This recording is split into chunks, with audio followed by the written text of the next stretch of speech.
Thanks for what you do with your podcast and all the rest. You're doing a great job. Hope everybody keeps tuning in. You get a lot of good info, a lot of insights, understandings of how to get strong, how to stay strong, how to use your strength. You do a great job, dude. You make things better than they are in real life, I think. If you don't follow Massenomics, y'all do it. Social media, website, everything. Massenomics.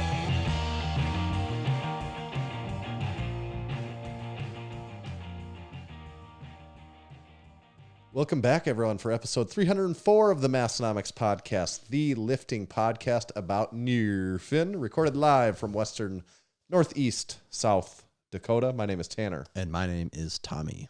We've got a lot of good stuff, Tommy. I know I've said it about 303 times now, but 304 make Put another one on the list. Yeah, another one. We've got a lot of good stuff, a lot of good action to get to for this one.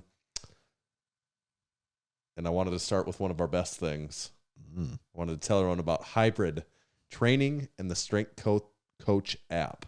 The hybrid Strength Coach app is here, and it is stacked with the most popular hybrid training programs, coaching videos, exercise demonstrations, and instructional images to ensure your technique is on point.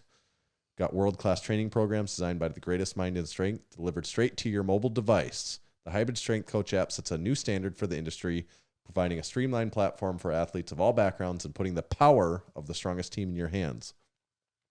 The hybrid Strength Coach programs include access to program-specific private Discord communities, shout out Discord, for live access to real-time feedback from the hybrid coaches.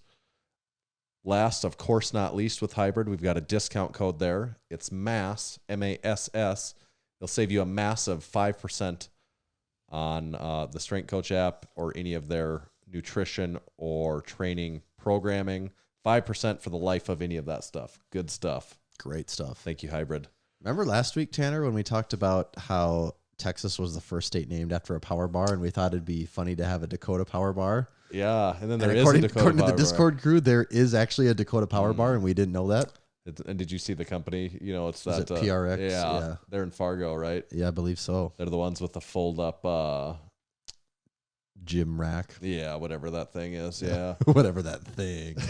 They're not. I don't know if we have no interactions with them ever of any. We kind, don't actually, so and we don't I even want to pimp them too much, and we don't even cross paths with them either. Is the kind of the funny thing about it? I'm not sure if they're Team Massenomics or not. So as of right now, they're not. We don't want to give them too much. No. Free publicity. I don't because think. and everyone knows they were on Shark Tank, right? I believe they're on Shark Tank. I think they were on Shark Tank, and so and it's been if you're on Shark Tank, it's your job to reach down to. Yes. It's not our job to extend the olive branch, right? Well, if Mark Cuban helped them out, if the cubes extends down to you, then you extend down to us. That's the way it works. We don't reach up; you got to reach down. So we can't. Even if we wanted to, we couldn't. It's against the rules. That's true. So we have to wait until they make the first move here. Yep. Are you rocking the classic lift shirt? I am. I went with the OG. This, first of all, this shirt is very old. This is actually my second lift shirt. Yeah. My first one was very old. I know when you got that shirt. Like it was at the Arnold. Yeah, wasn't it? The Arnold. Last time. So 2019. 2019. It was 3 years ago. That's like a decade ago. Yeah. It feels like. Yep. Yeah, I did because we I remember both busted out new ones. I remember that. I'm like, ratty. Both of our shirts right now have been worn a lot because that was when Massenomics had like 2 shirts. So it's like if you want to wear a Massenomics shirt, your choices were almost OG or lift shirt. Yeah, maybe bench heavy was. Well, I think bench heavy was just coming around then, wasn't it? Big Lou even mentioned that's really the Weekend Warrior shirt that you're rocking. True. Before it was the lift shirt, it was the Weekend Warrior. Yep, it was the Weekend Warrior shirt. That's what we went with for a long time. But sometimes these things get a life of their own, and in this case, the life of its own was the lift shirt. Yeah, who would have thought? Just keep it simple. Call it the lift shirt. I see the Discord's having streaming issues. Well, Discord was having issues altogether today. Discord was down for quite a while. Was today. it actually? Yeah. Okay. Yeah, it was. So. I saw someone talk about that. I didn't know if that was the case or not, but yep. I didn't know if maybe my Wi-Fi is being bad or not. My Wi-Fi. My Wi-Fi. It's a modern take on my Wi-Fi on a 15-year-old meme. We will not let that die. No. Oh, well, what do we got first on the list, Tanner? There was something I was thinking about. Okay.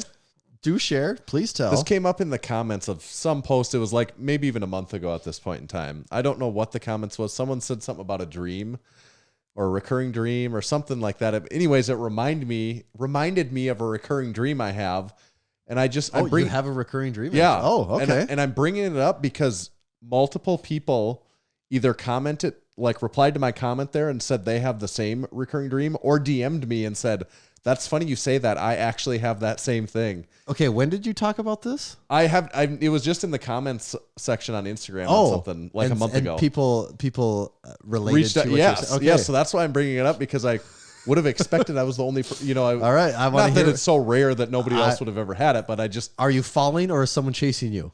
neither. Okay, But it's okay. not completely off of that path. It's So I played high school sports like football, basketball, track, and all that stuff. And Is it you can't get ready on time and everything's well, it's not far off of that. It's okay? Because I've had that dream once in a while. My dream is always that it's a road basketball game, and I forgot my road jersey or brought the wrong jersey or didn't bring it at all, and I'll wake up like terrified every time that that I don't have my green away jersey. It's kind of funny that you say this because, like you said, not exactly the same, but probably a week or two ago, I had a dream where, and I don't even, it's been so long since I've had a dream like this, but I had a dream where I was getting ready for a football game. We're getting ready, and I was in the locker room, and like I didn't have my stuff, and like I couldn't get my stuff on, but then like I had it, but it was like it wasn't the right stuff, and like everyone was good and ready to go, and so it's kind of along those same lines, which is really weird because that was like a week or two ago that I had that. It seemed, I think Big Lou maybe Big Lou was one of the guys even at the time that said he had that recurring dream, and it's, I'm 35 now, so it was at minimum 18 years ago that this is even a relevant thing to me, and I'll wake up and sometimes it's it's so like pure vivid. It takes me a while to be like, okay, I'm 35. Like, that's not a thing. Yeah. And even if it was a thing, then they'd be like, here's the 4X jersey you can wear. Right. It wasn't there was always a resolution to it. And I don't really ever recall, I don't even know if that ever happened to me. Like, I remember like sometimes it's like, oh, Mom, can you bring my jersey? I forgot to bring it this morning and drop it off at the school or, that sort of thing a few times. But I'll have that dream a few times a year. Really? Yeah. Wow. Yeah. I don't know what that says. Maybe we would have to do a deeper dive into the psychology of that, but interesting. Yeah. And there was a couple, I think Big Lou is one of the guys that mentioned it. And then there was a couple people that even DM'd that said, they said, that's crazy. I have that same dream. Yeah. That is. Wow. Yeah. Big Lou said he had a powerlifting dream where he forgot his singlet. Not what you want. No. Usually not a team or a coach there to bring you the backup singlet in that case. No, we just made a meme about that. Because it was the airplane leaving. And it's like, yep, I've got everything for sure. I triple checked. And it's like, yep, forgot my singlet, one sock, and... my underwear. Yep, I always got to be that one thing. So that's interesting. That's interesting on the dream thing. I don't know. Outside of what I just said, I do remember when I was watching The Sopranos, and we were really going through those multiple episodes per day. Yeah, I'd kind of get these dreams at night where almost like cops were coming after me, or kind of almost this weird paranoia thing, which wasn't fun. But as soon as I got done watching The Sopranos, that went away, and that only happened towards the end when we were pushing 5-6 episodes a day on the weekends. Right. When you'd have kids and you could just watch TV all day every day. Yeah. Not anymore though. Yeah. It's odd. Tanner, I do have kind of a little bit of follow-up on something. Very coincidentally, I like to frequently go on Reddit. I'm one of those people that I think there's a fair number of them. You don't really go on Reddit, do you? No, but it is, if I understand correctly, it's like the front page of the internet. It is like the front page of the internet. And I don't go on it. I go on it. I've tried. I've actually tried to get into it. I probably go on it twice a day, every single day. Okay. I do not have an account. I'm one of those people that never has an account, and I don't want an account, and I have no desire to leave comments on anything. Do you think, is Reddit growing? I think it is. They're supposedly going to go public pretty soon here. But so on the front page, which the front page is the top 25, I think it's 25 most popular posts. The front posts. page of the front page. It is the front page of the front page. This was right here. I took a screenshot, and you can go ahead and read this. This was one of the top posts the other day. You can go ahead and just. Should I read it aloud? Yeah, you can read it aloud. It's a picture of a guy. It's an old black and white photo of a guy. Horace Hart in 1895. Horace was the inventor of the Oxford comma and looks like the type of man to have the swagger to start an argument that lasts decades. Do you or do you not use the Oxford comma? And then there was all types of fun banter Yeah. about the Oxford comma Yeah. in there. But I thought that was pretty funny that we Yeah. were just talking about the Oxford comma. Yep. And then I see it on the Yeah, on and the top post of Reddit. someone sent me a meme.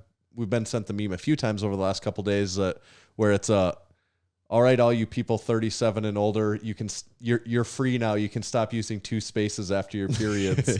Like that was for the typewriter era. And then on every one of those, it's a whole debate. Yeah, and then like people taking There's it the personally. picture Yep, right there. yep. Big Nick has the picture pulled up. Yep, that's what we were just looking at.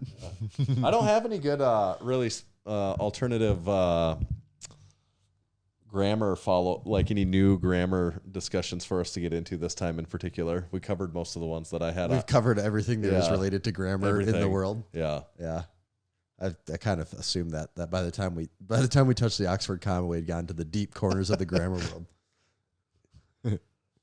So the Lift Evil drop we had this last that wasn't just a week ago, was it, or was it? Well, I guess we had just when we had Frank on last week, we had just dropped. Oh yeah, that's what it was. Right, oh, right, okay. right, God, I'm because all of a sudden you had me double guessing myself there. Because Yeah, we had Frank on Friday and we had dropped on Thursday. That's so what- so okay. we did kind of talk about it last week on the podcast, but a little more follow up on that. If you wear a size medium size medium of our short, there's still a couple of those around. A few more sold today, so there's not many. There's just a couple of those. And we did also release the Raise Hell Lift Heavy tee then too, and there is some of those around too. It's been a good seller. Stock's pretty good the on sizing. The is numbers kinda are working out good on Yeah. those where it's getting down there, but there's still sizes. Yeah. So you can go check both of those out. But then the bigger, more topical news right now is Drink Spotters are back, baby. It's back, They're back and safer than ever. safer, bigger, and better than ever. Really, and when we they're say kind of bigger the and better, same. they're the same size and just as good as always. But you get what we're saying. They're no different than the first. They're round. actually literally no different, but they are bigger and better. Yeah. So they're back, and we do have both the 5/8 and the 1 inch pinhole sizing. Of course, they're made to fit a 3x3 rack, but they will actually. There's some discussion in the Discord about it today. They will fit a 2x3 rack. They'll fit a 2x2 rack. There's a few. Big Jen on there shared her picture of the 2x2 rack, and it does not look abnormal. Looks the way, yeah. like it might be just as safe as a 3x3. I think it's still, especially when your alternative option is not having a drink spotter, I would for sure go with the drink it's spotter. like, okay, your option is no seat belt, the 3-point seat belt, or just the lap belt. The lap belt's still better than nothing. Yeah, don't let perfection be the enemy of good. Yeah, there you go. I think they had the drink spotter in mind when they came up with that Do quote. not let perfection be the enemy of good. Mm-hmm. So, those are back in stock, and the demand is there was some pent up demand for those things. They're speeding off now. They still are the same 12 gauge stainless steel that you've come to know and love. Made in America. Made of in course. America. You know the rest. You've probably seen Safety's no accident. You've probably seen it in the comment section by now.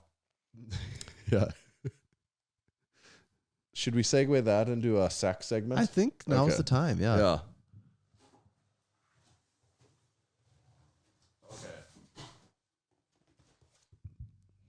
M. Night Shyamalan twist ending. It's not a sack segment. It's a box. I was to say this is a very Yeah. odd looking sack. Yes. And here is the letter for the sack segment. Tanner. Should I read it? Yeah. I have the honor. So this is from Big Andrew. He's the one that packs up and ships out all of our 12 gauge stainless steel drink spotters to us. And that's not all that Big Andrew has. Oh, he says, I'm no agro finance wizard or Adobe Illustrator god, but enjoy some goodies from my day job. Andrew. Question for you. Do you or do you not pop the bubble wrap? When I was a kid, I loved to. Now I don't really think twice about it. I don't really, because These are the big ones, though. These are the big I bubbles. typically reuse these Yeah. for drink spotter You have an shipments. interest in not popping them. So here you go. This is actually your half of the shipment, first of all. Whoa, for Yeah, real? Yes. Yes. Damn. Okay. So we have Little Dutch Boy Bakery. Wow. Holy. And this first one Yeah, that pick is, some of those is up. the this is like the assortment pack of cookies. Yeah, it's actually fancy assorted cookies. Yeah. That's a whole, okay. So yeah, that one has all types of varieties. Yeah. Then we have Danish nut crescents. And I don't know what those are exactly. I don't either. I'm getting very excited. I love me some sweets. I'm a kind of a sweet. I don't care, much for like fruity, like candy, like Skittles and stuff. Like that stuff's good, but I don't really care for it. I do not But care like for that cookies and chocolate and stuff like that. Yeah. Oh man, I'm all about that. Snickerdoodle cookies. And is there like, do you notice anything about this? That seems like it's a Walmart package, doesn't I it? would sure say that. Yeah, that is so they must white label cookies Yeah. for Walmart. Okay, Yeah. so those are going to be good. When did this? And- also, when did this become the Walmart logo? I think that happened, and I never even knew, but I Yeah, knew the whole time. 'cause growing up- I only subliminally know that that's the Yeah, well, do you remember? because I what it don't. was? If you told me to draw like, To the Walmart logo. and I wasn't looking at this right now, I'd be like, oh, I don't know what the hell is it? You just say wall dash Mart. Do you remember what it was when we were growing up? the smiley? It was just the yellow because smiley. he was dropping prices always. Uh-huh. Like, but like this is some. It's I crazy wanna the way say that this that you just branding works. yeah, subconsciously know that because that is. everyone knows that. Yeah, but yet- I know it's. But yet, I think a lot of people, maybe I'm wrong, but a lot of people, if you ask them, what is the Walmart logo? You'd be like, that's I don't actually know. a really good. Even someone like me who has a more of an interest in this Right. than most people. I think if you said draw the Walmart logo, it would actually take me. I'd have to sit and think about it for a while. right. But if you yet saw that, you everyone could flash knows that in front of me, and I would know that. Yeah. Yeah. And then finally, we have the pecan shortbread cookies. All right, pecan.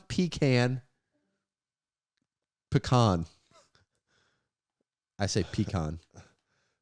I don't know. I now think that you're saying that. it's a thing. It I depends would on what have part to. of the country. Yeah. It depends on what part of the country. What you're was from. the last one you say? I definitely don't say that. Pecan. Yeah, I don't say pecan. I don't know if anyone says that. I might just be stretching. I for think something people. So pecan or pecan? Is that the question then? Pecan Yeah. or pecan? there. I would say pecan. really. I always say Pecan. pecan. Pecan. I actually don't know. Pecan Now pie. I'm just thinking about it. Pecan pie is good Okay, shit. pecan. Oh, yeah. See, pie. there's a map. It depends on what part of the country you're from. Is what version of it you use. So who says pecan? The graph is too damn small. Because that doesn't sound completely abnormal to me. I mean, Deep South, according to the Discord, is pecan, okay. or maybe that's pecan. I'm not quite sure. Or maybe it's the phonics. He can't. I'm not quite sure the phonics of how they Yeah. do this. God, I kind of want to rip into one of these right now, but Yeah, you should bust something out there. what should we? I haven't had. Oh, you haven't so tried I have. anything yet? I have the same Okay. assortment. I didn't at know home. if maybe you had like No, tore into these I and you were going to haven't tell had me what one to anything. go with. No.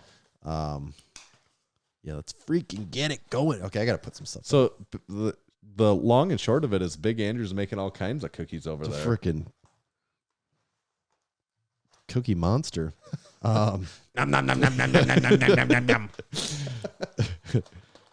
Who's your favorite Sesame Street character? That's assuming I watched enough Sesame Street to have a actual knowledge. But you know the main character. Yeah. I don't know. I don't know like their quirks now that I'm a little older of what's going on with who. Big Bird's kind of a classic, right? I think Big Bird is overrated. Is he? Yeah. I got to go with chocolate right away here. Let me try one of those. Is it chocolate? First That is chocolate. Mm-hmm. Chocolat. I'm gonna get another one of these before I'm done here. Well, thank you, Big Andrew. This is delightful. This is good. And he knows by now, but the drink spotters obviously safely arrived in Western North. We got them. So now the next hour, people are just going to listen to us eat cookies on air. That whole we're not leaving until that box. Of Do you need cookies one is more or gone. not? I got to try these guys Sure, out. I'll try that one. Oh, yeah. Going to be working on these for the next several weeks. You know what I would say about like that chocolate one? Mm-hmm. It's quite a bit better than what I thought it would have been, even just by looking at it. Now that I've eaten one, I'm like, oh yeah, I could mow down those if I had no self-restraint. Oh, yeah. Would you agree with that? I could 100% just... Same with this. This chocolate chip one is also very good. You know when you're a kid and it's like the holidays and there's so many just sweets around and you can just go nuts on them and it doesn't really affect you. Now, that's like the one time where I usually just am like, screw it. I'll eat everything that's here. You know, all the bars and cakes and candies and cookies and all that. And now after like you hit that hard, like an hour or two later, you actually do feel shitty. Like that did not used to happen when you were younger.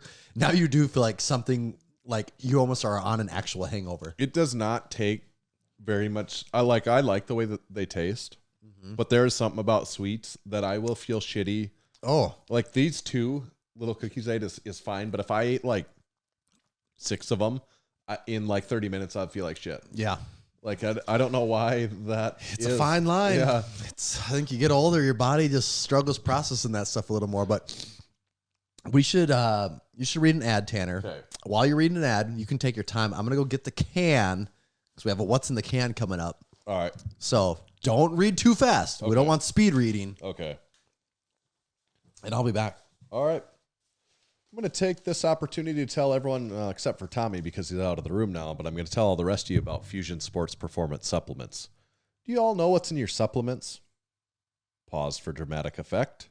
If you use Fusion Sports Performance, you always will. Fusion SP prides itself on being fully transparent, never using proprietary blends, and always providing its customers with top quality products. They offer 2 pre-workout options. They got the Super Soldier pre-workout and the Mad Titan High Stim pre-workout.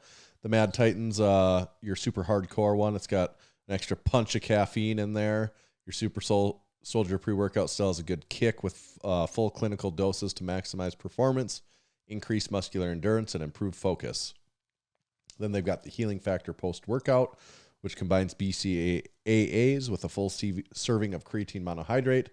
Then we're to the Fusion's Whey Protein Isolate. Not only does it taste great, it's got 27 grams of protein per scoop, 0 fat, low or no carbs, depending on the flavor. And speaking of flavors, it's available in vanilla ice cream, chocolate of some sort, or frosted cinnamon roll. Most of their orders are shipped within 1 business day, and every Fusion Sports Performance product comes fully backed with a 30-day money-back guarantee. So you can go to fusionsp.net and use our discount code MASS. That's MASS. That's our discount code. It'll save you a massive 20% on your order. Great stuff from Fusion Sports Performance Supplements. Thank you, Fusion SP. So Tommy's said he has a special can prepared for today. He said this is going to be a particularly interesting can segment. So I don't know what to expect yet. Your all guesses is just as good as mine at this point. And while we wait for him, I'm going to tell you guys about one more thing. I'm going to tell you about Texas Power Bars. Buddy Caps first started lifting weights in the late 60s. He began powerlifting in the mid 70s. At that time, he was working for Image Barbell, building gym equipment. Around 1976, a local machine shop started making Olympic bars for them and calling it the Image Bar. In 1977, Image Barbell became Champion Barbell. It was then that Buddy started looking at the bars with an intent of changing them for the better. In 1979, Buddy bought his first lathe to begin addressing the known issues. In 1980, his passion, drive, and purpose now had a greater mission. Buddy set out on his own to make what he believed was the greatest bar he had ever seen and trained with, and the Texas Power Bar was born. It was strong as a house with the best knurling, and it was maintenance-free. Hundreds of state, national, international, and world powerlifting records have been and continue to be set and broken on the Texas Power Bar. To learn more about Texas Power Bars and buy one of their bars, visit them at texaspowerbars.com. Did you read just the one ad, or did you? I did 2 ads. Okay, actually. I was wondering because I'm like, damn, he really milked that Texas Power Bars ad if he was just getting done now. No, I did 2 back to back. Okay, I need you to. Do you have your blindfold over there, Tanner? Oh yes. I need you to put on the official "What's in the Can." I was gonna freak out not knowing what to say, so I was like, I'll lean on another ad here. The old when in doubt, read an ad. All right, Tanner has the official blindfold on, and now we're gonna do "What's in the Can." All right.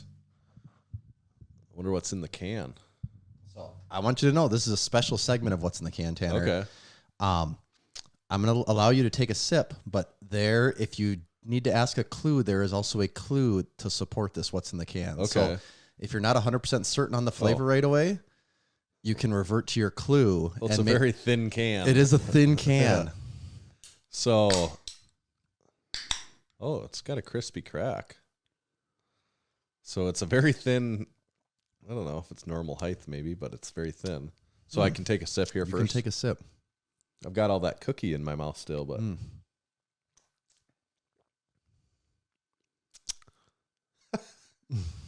That certainly has a flavor to it, doesn't it? There is some flavor there. Wow. The first thing that comes to my mind is this like bubblegummy flavor. But I feel like I've said that about something else that we've had on the show before, and it wasn't really bubblegum. Yeah.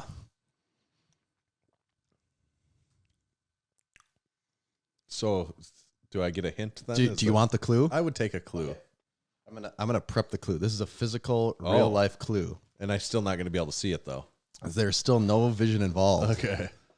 But Vision like the superhero from Marvel. yes. So I need you to reach your hand down, grab that, and then put it in your mouth. Here. Let's do this. Let's do this.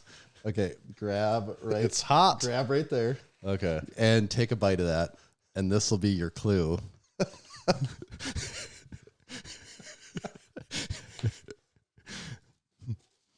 Well, I know what that is, so I know exactly what that is specifically. So we're eating again. Yeah. There's no mistaking what this is. Actually, this is good because I ate kind of a lighter supper tonight, so. But I'm not, I'm saying I know exactly what this is. It's unmistakable if you're from Western Northeast South Dakota. It's a slice of pepperoni pizza from That's a Pizza. For pizza that's a real pizza, you call that's a pizza. Da, da, da, da. That's well done. And I already know that's right. Like So now, if we're having pizza, what beverage do you have to have with pizza? well, it would usually be milk. Right. Is this milk? Is it Coke? What is it? Coconut milk? Is that what this beverage is called? Let me have a sip of this. Is that what coconut milk tastes like? I thought it was bubblegummy. Maybe you need to. I guess I'm going to say it's coconut milk then, based on that clue. Okay, then let's go ahead and take a look here. Oh, what is that? I don't even know what this is called. Milkies? Milky's, I would say. Milky's banana carbonated drink. And it's got a Chinese writing on it too, doesn't it? Yep. No caffeine, no preservatives, no corn syrup, made in Korea. Ingredients. Ready for the ingredient list? Yeah. Water, cane sugar, carbon dioxide, powdered skim milk, citric acid, banana flavor. Pretty amazing, Where huh? did that come from? So, this would be compliments of Massenomics fan and supporter Big Megan, who is also sent over. Yeah. I always forget her Instagram handle. It is Flames to Stardust? Yes, there you go. Yeah. Flames to Stardust. Yeah. So she sent this over. She said a little backstory. When I went to Korea, these drinks were actually pretty popular and were always available in vending machines. I only got to try the regular version of this drink when I was there. So I guess you can call these the lift shorts of drinks. I hope you guys have some bagel bites, pizza, something like that on hand to enjoy. Okay. So So to really get down to the brass tacks of this beverage, let me take a sip of this again. now that you know what you're working with.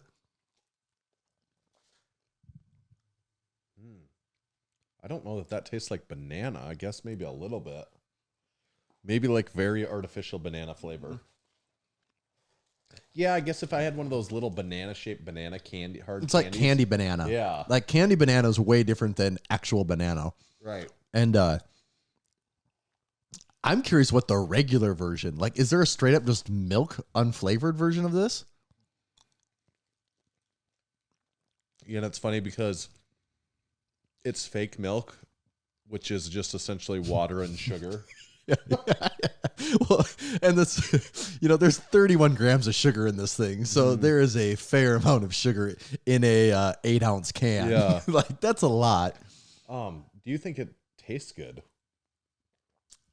It just tastes very artificial. Yeah, right? it does. It just tastes sugary. Yeah. It's an intense flavor. I could definitely drink a whole one of these. I think I'd feel a little more guilty about it than I would, just hitting some carbonated water. I'll tell you what tastes good. This here pizza. Yeah. So I was delaying Tanner. I had to put it in the microwave to warm it up. I couldn't just bring us down cold. Are you a cold pizza guy? I warmed it up. Yeah, I don't. I mean, I'll definitely eat it, but I'm a warm pizza guy for sure. I'm a leftover pizza guy. Oh, but I like to warm it up first. Sometimes it doesn't need to be super hot when it's rewarmed, though. But just a little warmth rather than cold. Mm-hmm. Yeah. So we got cookies, beverages, pizza. We're living high on the hog over here. What a freaking podcast. Yeah. I was going to see what else we had on our list here today. Should I get into supporting our supporting members? Mm-hmm. As long as our supporting members are still on. The real challenge is you have to put that pizza down. Yeah, I might have to take one more bite just to... don't want to put the pizza down. We got this active community we want the world to know about. And boy, is this community getting active, online and off. Mm-hmm. That's a good segue to what we're going to talk about here. So, this is supporting our supporting members. It's this relatively new segment. We've had it for a few weeks now, though, where we take a chance to... Big Tyler has a good point. We could say that support our supporting members. It was your birthday. You're getting old now, Tanner.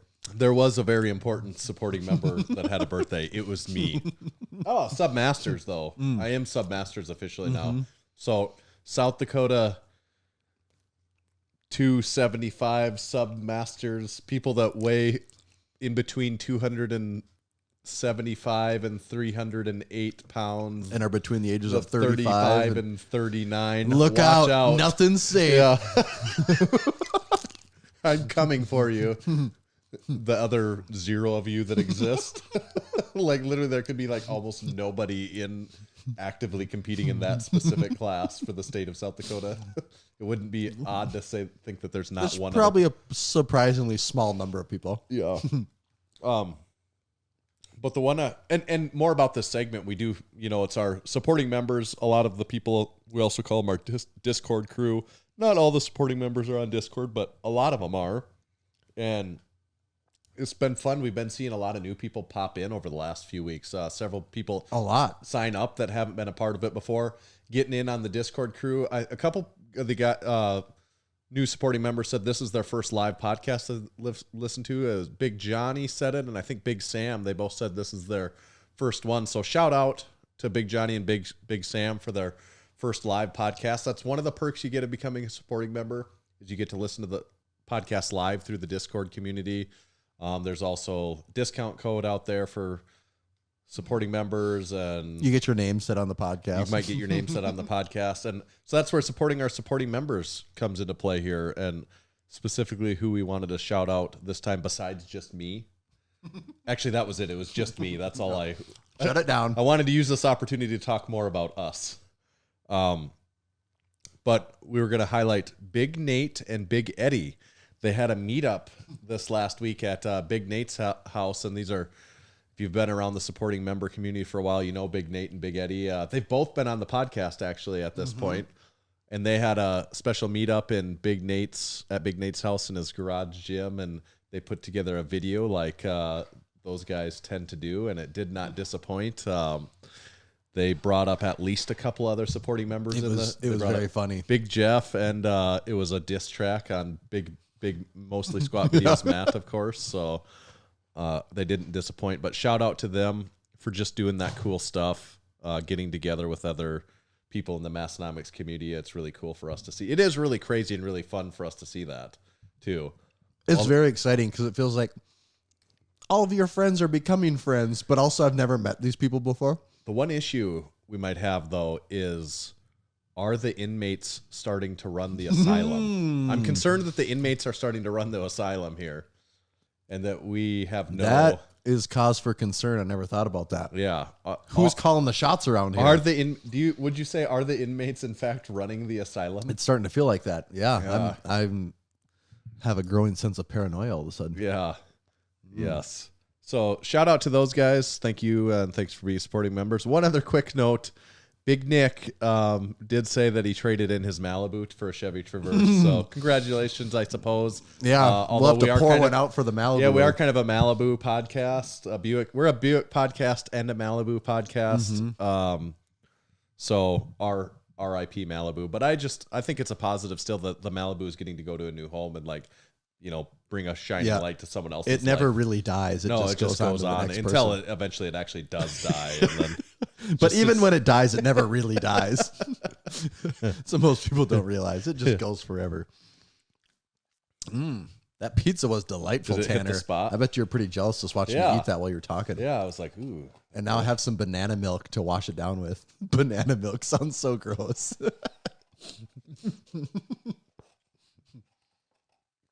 You also notice How that do you this drink. suppose you milk bananas? Well, do you notice this drink is a very odd, like whitish yellow color? There's not a lot of drinks besides milk that are white, and this is one of them. I guess we never gave it a rating either, did we? Yeah, Big Megan's probably dying to know what our rating is. I'd probably give it a 3. Like I don't think it tastes bad. It's just so sugary. I would never buy one of these. No, I wouldn't buy one either. Drinks, I guess, really. Yeah, I wouldn't buy one either, but definitely had worse things. No, it doesn't taste bad. I'd probably pick it over a coconut LaCroix. My thing is, you just don't really want something with, I'm not like, let me get, how many calories can I get through this 8-ounce beverage? Well, in this case, it's only 130, so those are rookie numbers. I got to pump those up. It's all just sugar calories. Is it? Yep. Got to get them in somehow. Well, is that it? Do we go? Are we going to get on to the next part of this? Yeah, I think we'll. So this is kind of a special episode too. We're doing something we've literally never done before. Yeah. We're going to now get into the interview, and this week we're not calling someone today. We're going to replay our interview from episode 229, which is back in August of 2020, when we got to interview Big Bud Jeffries.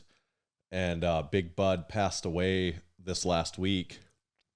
Don't really necessarily know all the details of what exactly the situation was. It sounded like his wife had said he was working out, and he passed out, fell over. They tried to resuscitate him, and they couldn't. And Big Bud is someone that, he's like one of the first people that a few things. We started talking about him on the podcast really early on, early on. Like in our he was podcast. one of the first people that we felt like check out this guy on Instagram. Yeah. Look what this guy's doing. Yeah. Actually, I think he was in our article. People under 10,000 follows that you should follow. And I think he was just over 10,000. Okay. Like when but we knew enough of him at the time to put him on other people's radar. Right. Because he was doing some interesting stuff. True. And then in 2016, maybe 2017, we sent him a lift shirt and probably some other things. I don't remember what, but he did several things wearing our stuff. But that most recognizable or infamous one is where we talk about it on this episode too. You'll hear it. I'm pretty positive we talked about it. I think where we did. He's doing the flaming yoke carry where he's dragging a tire and then he does the splits after, and his whole yard is literally on fire. Yeah, he has all the grass on fire. And he did, if I remember right, he said it was one of the toughest things he had ever done before. Yes, he did say that. And I don't remember what the weight on the yoke was. It 1,400 or something it was like that? over 1,000 pounds. And then on top of that, he was pulling the tire, which was tied behind him too. And I believe on the interview we have with him, he said that was one of the hardest physical feats he ever did. Yeah. And when we first saw that video, it was like, oh my God, because no one really had Massenomics stuff then. Right. And to see someone that we kind of looked up to and thought had cool videos, one wearing our shirt, and then the fact that he went through this whole elaborate setup and he went through this whole thing to do this video. It meant so much to us at the time. We were just so jacked for it. Yep. There was one time when I was in Florida, I was hoping to meet up. This was probably like 2017 or 2018 even, when I was in Florida, and had been working on arranging. I was going to go do a podcast with him in person with the Zoom, and it just didn't happen to work out. I can't remember if he was, because was that the hurricane time too, though? Or that's what it was. Actually, I think it was Hurricane Irma, and we got evacuated, and so I wasn't able to, which bummer, obviously, but didn't get to. But we've kept in contact with Bud quite a bit over the last several years, and obviously huge bummer that he passed away. It sucks. Well, and we were just talking about it in the gym, just the number of things that he does that you're just like, yep, not gonna try that one because it's just so crazy. Like it doesn't make any sense, half the stuff. Right. And I say it doesn't make any sense. Like if we were just to randomly go out one day, we would just be destroyed doing the stuff he was doing. Yep. His body had built up this work capacity and this like resistance to unusual exercises that I don't think doesn't make sense. That I don't think many people ever will be able to do again. No, that's true. So yeah, I think it's a great interview with Bud, and unfortunately we won't get the chance to interview again, of course, but I'm glad we had this one with him at least. So. Yeah, and if this is your first time hearing about Bud, take in the interview and definitely go onto Instagram. His page has a pretty amazing back catalog of feats and achievements when you look through. So R.I.P. Big Bud. Yeah. And without further ado, here's the interview.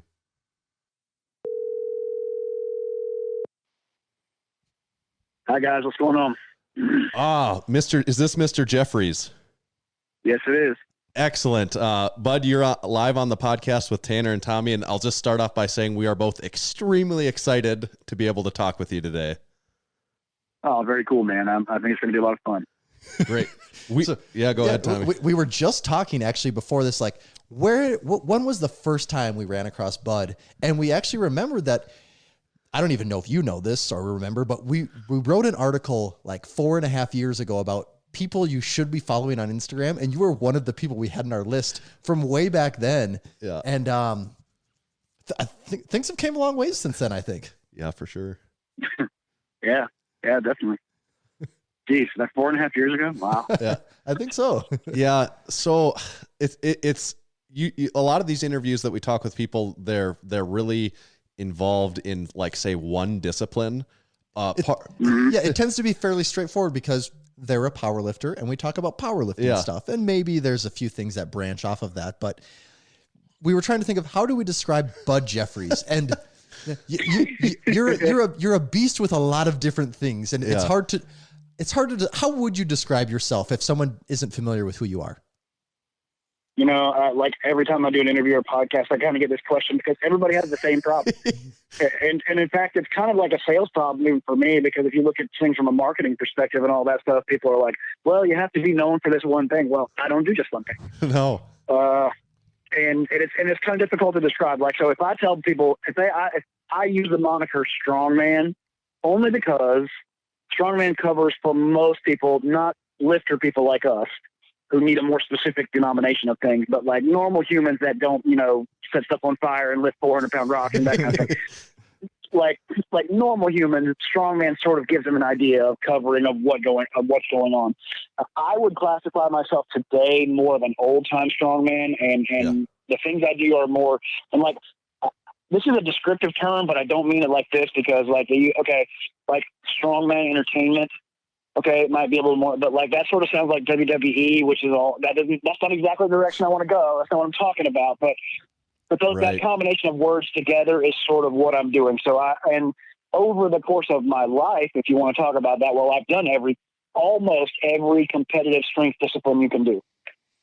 And lots of other athletic things or whatever. So today I would, if I had to really classify, I guess I'm an old time strongman, but that gives me the freedom to really just use pieces from powerlifting and strongman competition and Highland Games and lots and lots of other disciplines, from martial arts to a lot of accuracy based and like crazy stuff. And so because I'm making it entertaining and more, accessible to the normal human, I tend to light things on fire and throw sharp things and shoot stuff, and all while holding something heavy or trying to fight a live tiger or something along that line.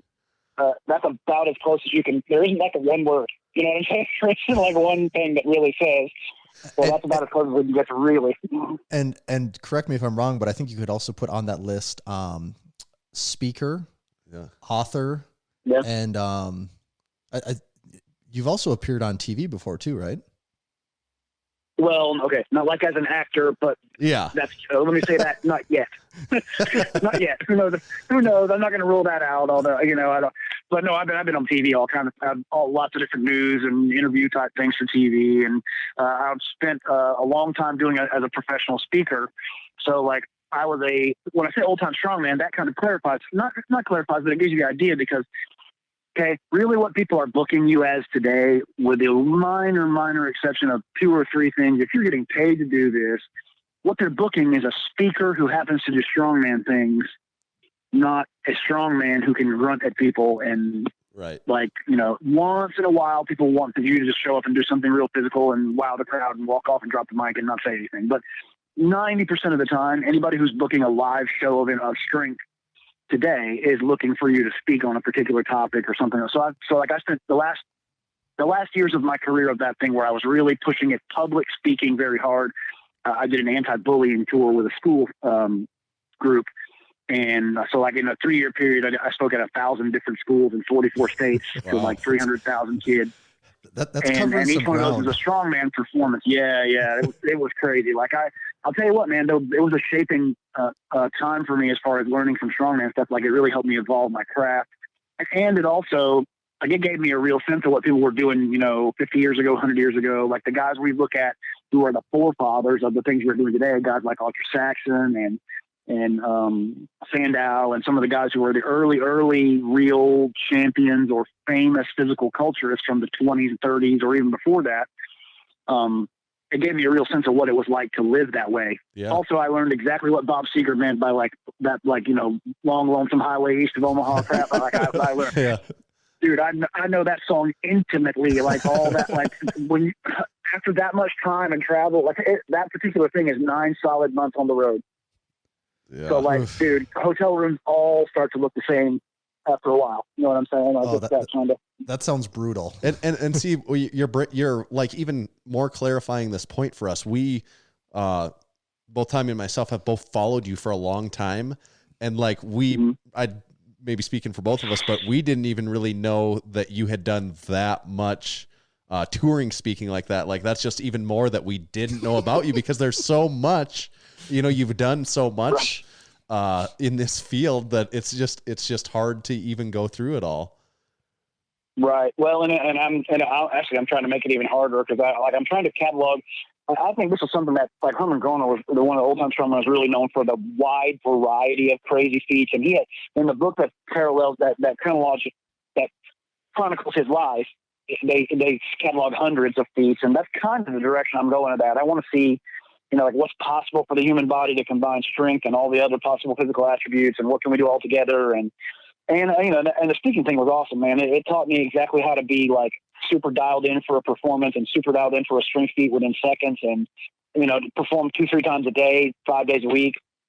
And there's a learning process of that. So yeah, and that was kind of what I'm looking for. Is this sounds crazy, and I don't mean in like this any way aggrandizing way, but I kind of want to build a legacy of this where like I want to have hundreds, if not 1,000 feats cataloged before my life of strength is done. And I want to have done, it touched as many people and done as much for people as I can. And then, done as much with the gift I have or done as much with the work I can do as possible. So yeah, that when you start adding up, it kind of ends up as a lot of stuff when you look at like all the videos and all the training material. Like I've got 8 books and like 50 training videos and like, I think in cataloging this, I'm one of about 5 guys I know of living today who's done over 1,000 performances. In a strongman performances. That is very, very impressive. And so with over 1,000 performances, I mean, you come in contact with probably, I don't know, hundreds of thousands of people over that time, if not 1 million people. Mm-hmm. Is there any moments that really stick out to you as being like, these were the top 3 moments going through all of that? Oh, wow. Really putting you on the spot here.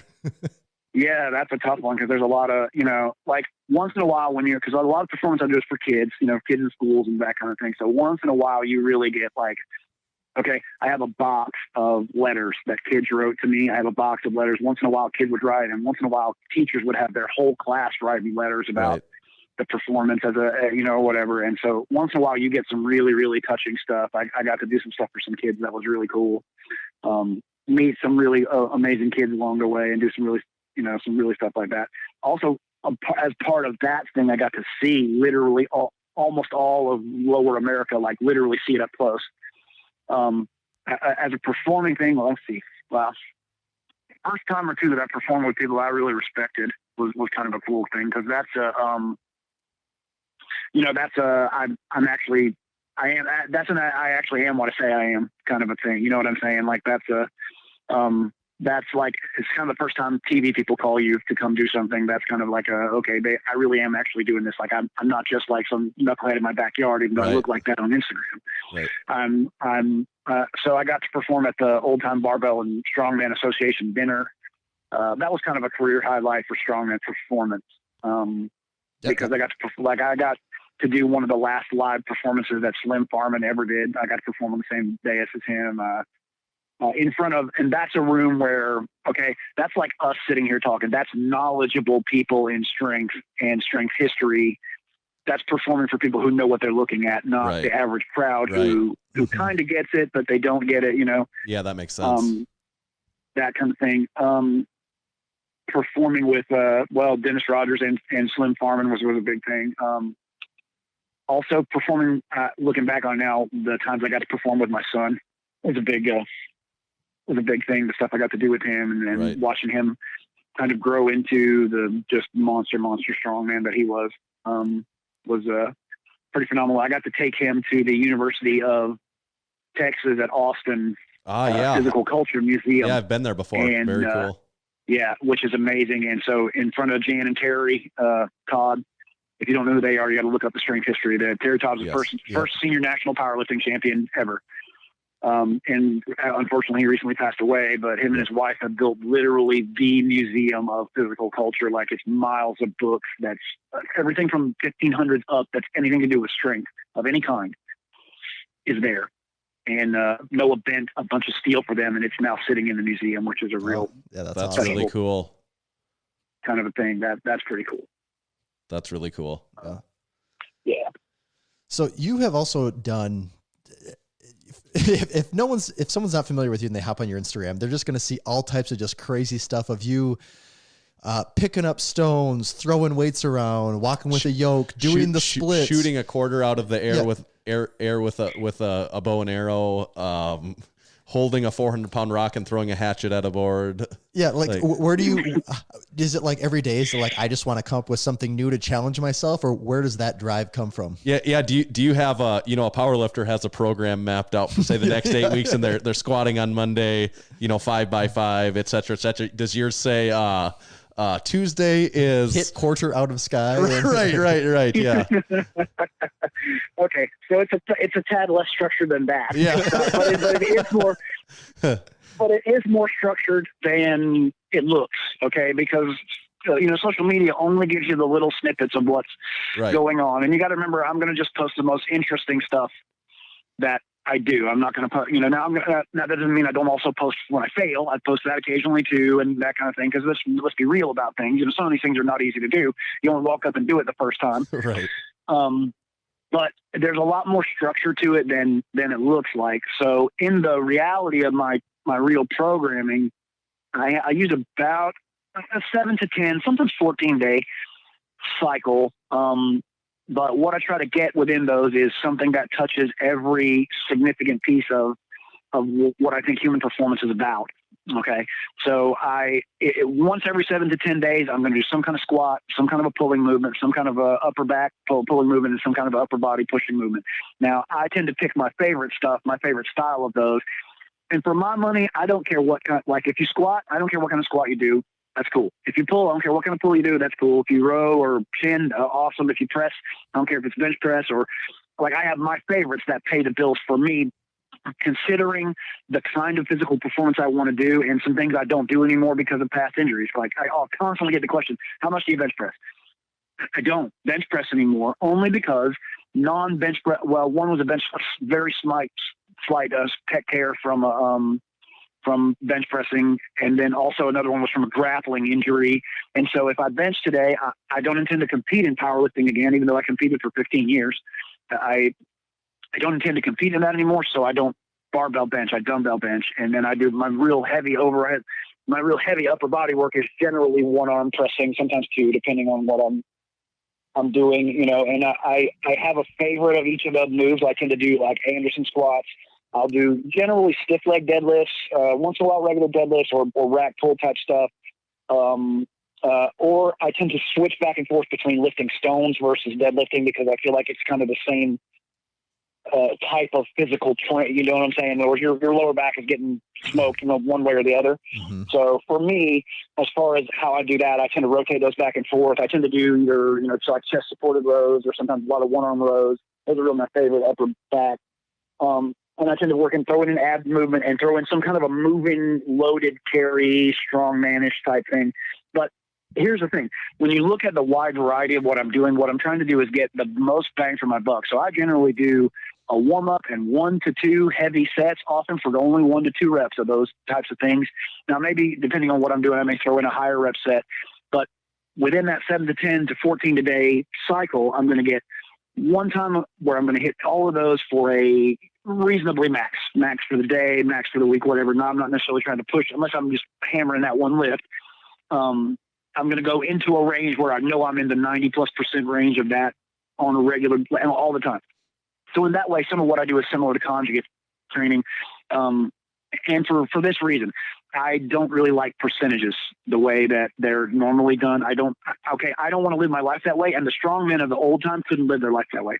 Mm-hmm. You couldn't say, all right, I got to perform this week, but I can only do 5 sets of 5 with 50 to 60% of what I'm doing. So the crowd's going to have to watch me do 60% of my feet versus 100. You see what I mean? That doesn't pay the bills that way. And also, I don't like the idea of that in real life. Like one of the changing moments for me was when I was first starting powerlifting, and I was doing some geared lifting and you know, belt and suit and knee wraps and all that stuff. And one of the first guys I ever lifted weights with, just like when I was like 13, 14 years old, said, you know, that's cool and all. He's like, personally for me, like if the car falls on my kid, I don't want to have to say, hey, I got to run in the house and put on a belt and knee wraps and a suit, and then I can pick it up. But you see what I mean? Like those things that, you know, I want to be able to go any time of day, any time of night, and be reasonably close to the max of what I can do for strength, for endurance, for accuracy, for creativity, for any kind of strength. So not just like, or say maybe a barbell curl, but lifting stone or picking something up and carrying it, or all of those kinds of strengths. I'm going to hammer something in those areas, very heavy for 1 to 2 sets once during that time. Now, sometimes I do it like, you know, all on one day, might do the whole body, or I might just break it up as I feel like during the day. I try to get a max heart rate almost every day of the week. So like maybe a short, intense cardio, maybe 5-10 minutes.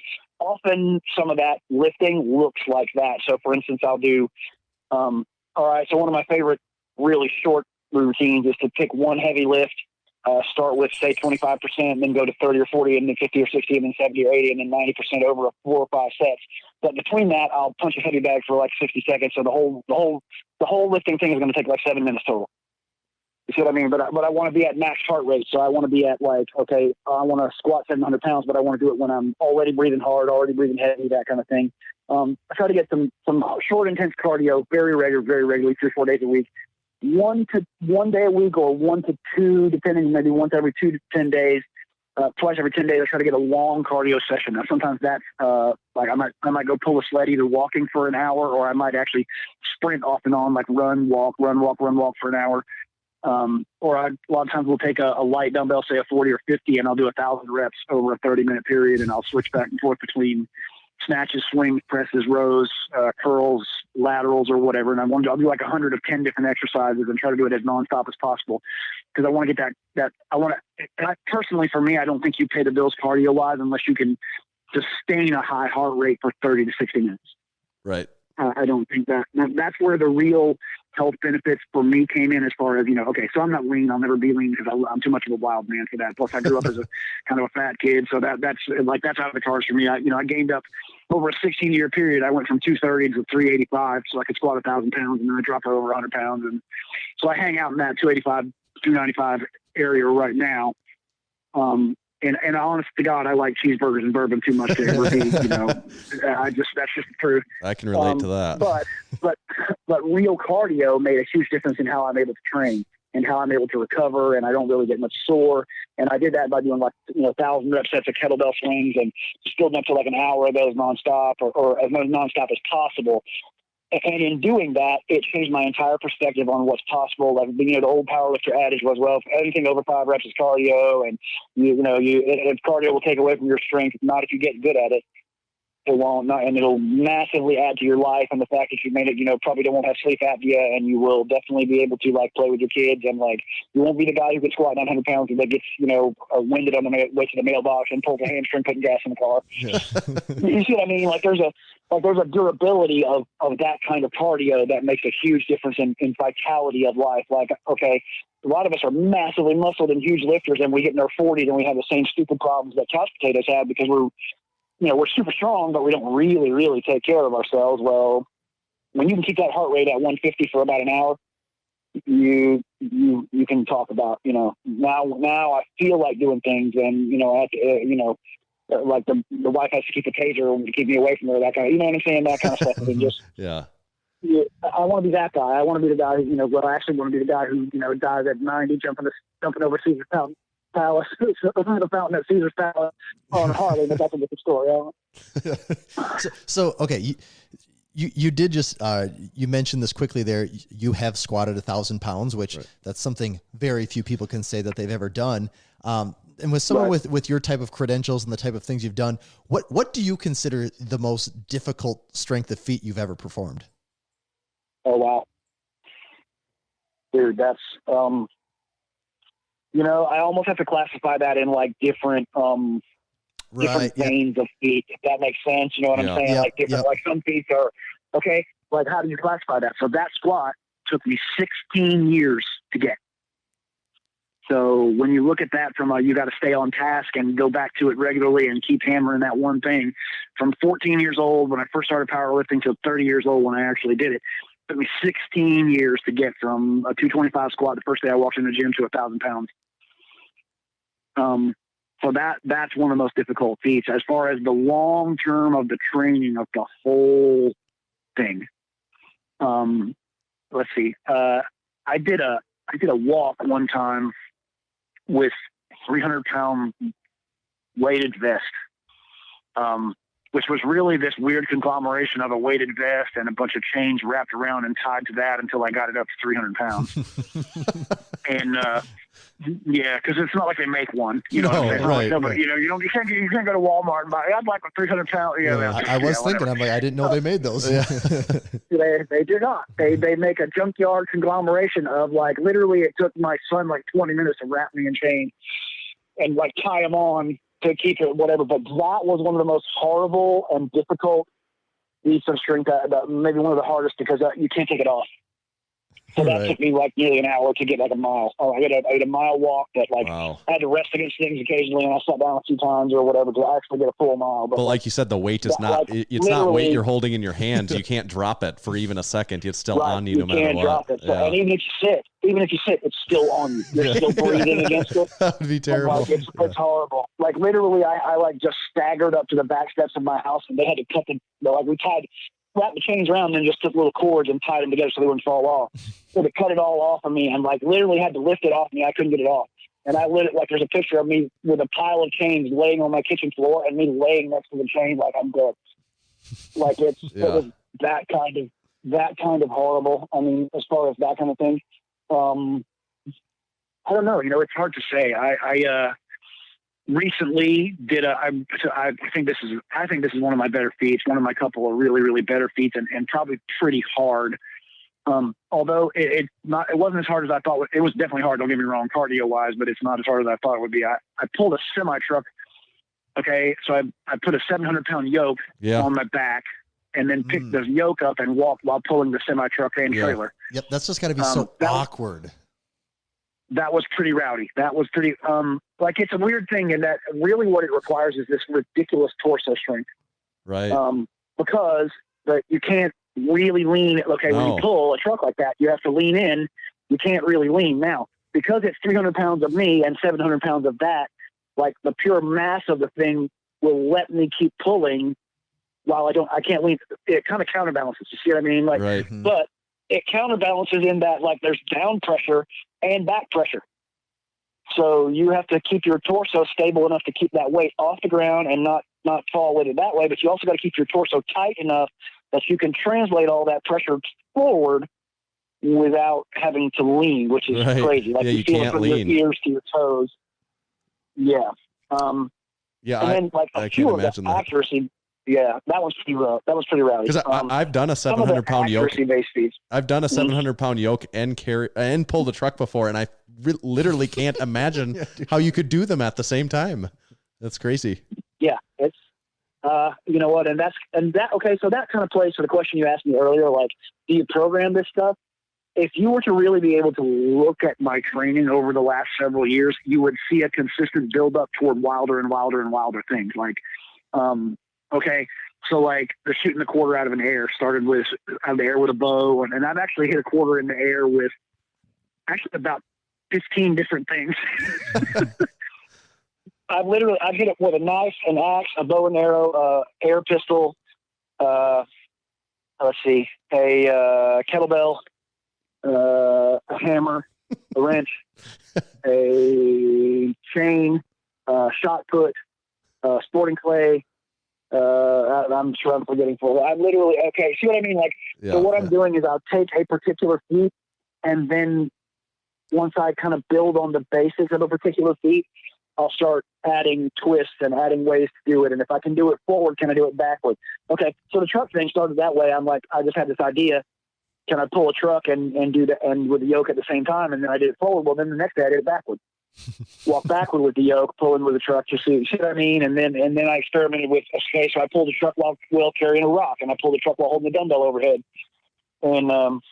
And then I pull, see what I mean? I pull it, if I can pull it forward, can I pull it backward? And if I can do that, can I pull it longer, or can I pull it and throw something at the same time? Or if I can throw something at something big, can I hit something smaller and smaller and smaller?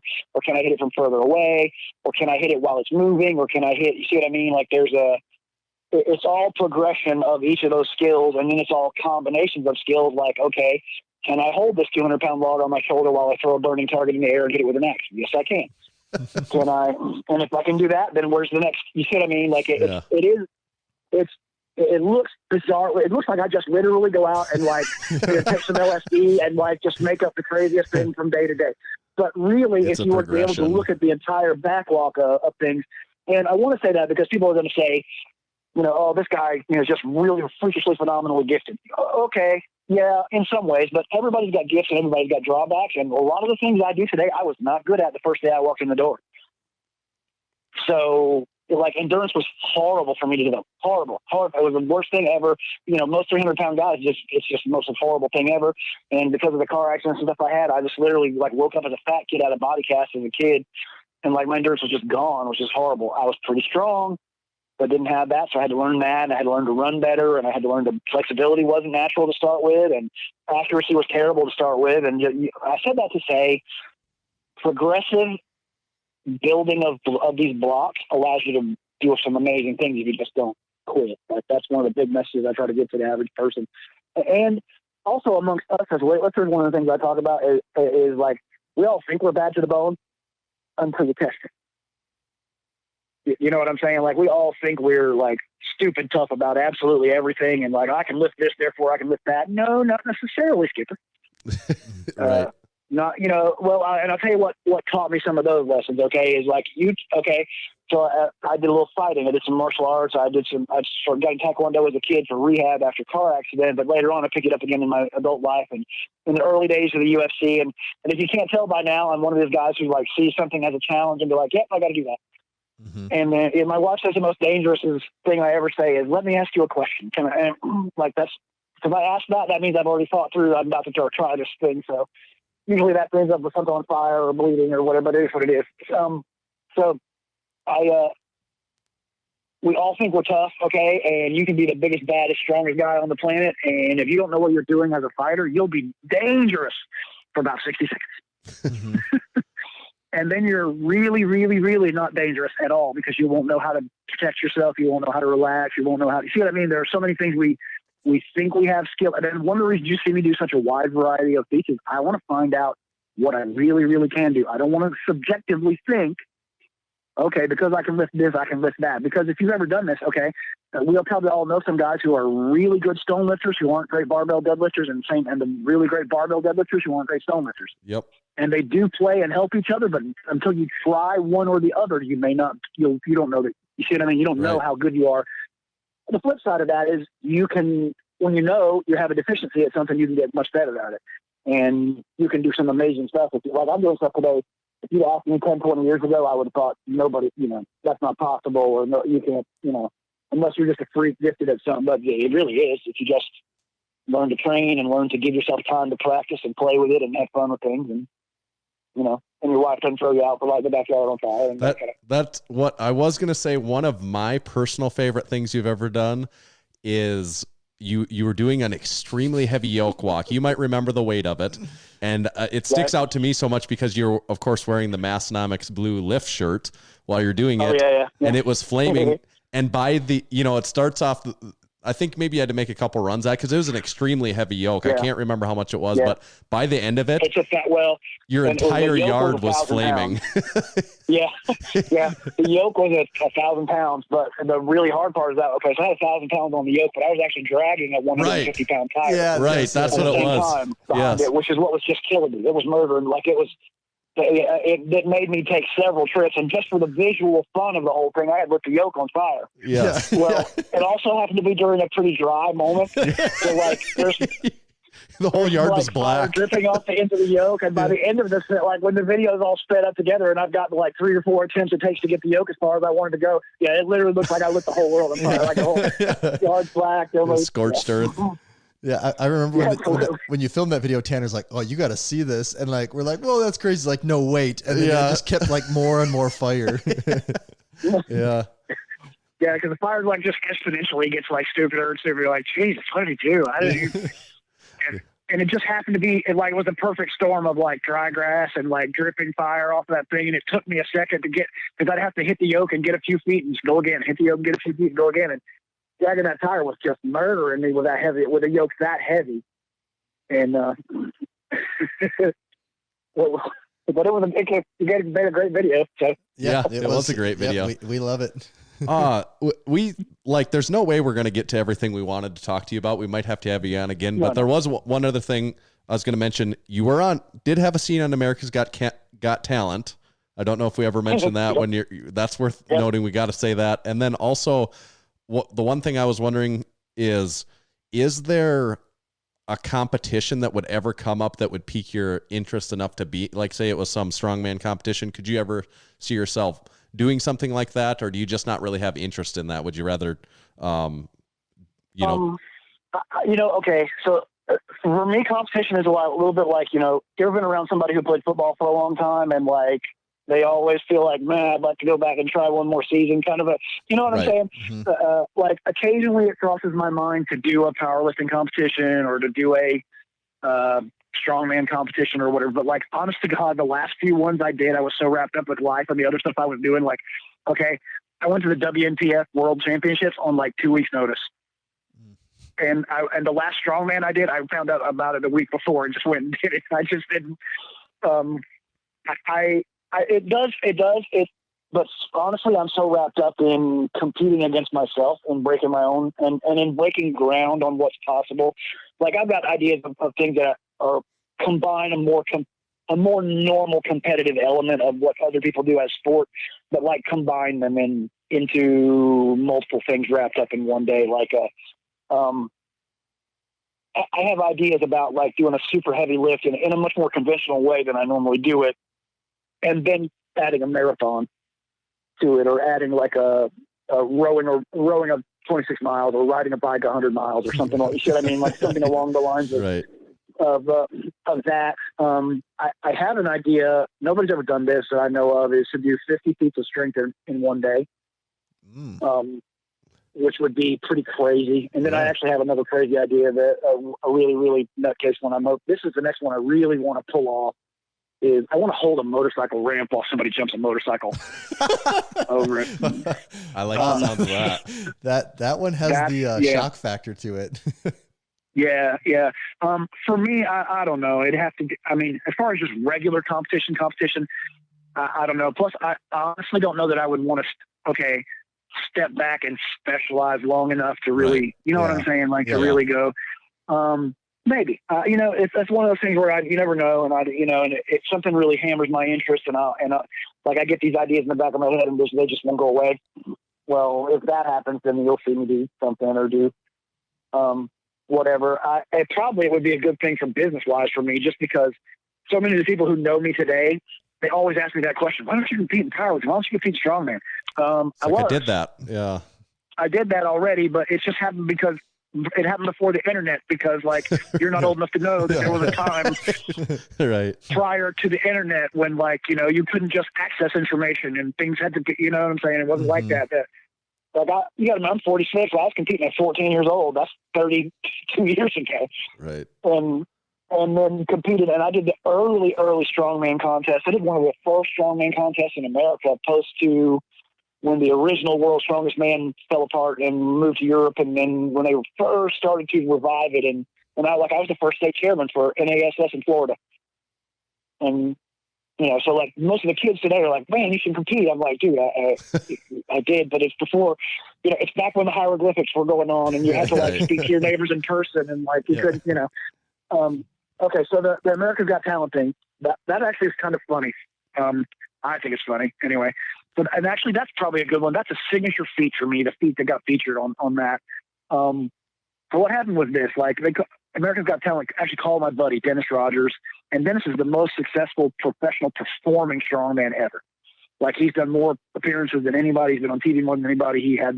He's the perfect storm of doesn't look like a strongman and can do psychotic stuff. He got famous for he was 128 pounds and held back 2 T-34 military trainer planes at the same time. He was a world arm wrestling champion. He's just phenomenal guy. And that was his major adult career as a performing strongman. And anyway, they called him, but he was actually kind of getting ready to retire. And he's like, I don't really want to do this, and it doesn't pay. It doesn't help me. I've already done. It's not going to do anything for me. And the reality is, okay, there's been a couple of strongmen on, but you can't win. I can't. Nobody's going to pay. I love our sport, but let's be real. We're always going to be a little bit barstool backyard. Mm-hmm. Kind of that's just the truth. We're not going to, we're never going to supplant the NFL. It's not going to happen. Nobody's going to stop watching Celine Dion so they can watch a guy lift a stone. It's not, one of us, but normal people ain't going to turn off, mainstream entertainment to hang out with us. But at the time I was also, kind of at the end of my doing some anti-bullying stuff, and it could be good for us. So I'm like, I'll give it a shot. And so they called me in, and it's kind of a formality. If they call you, it's a formality as far as getting past the interview process, but you have to go and just show them.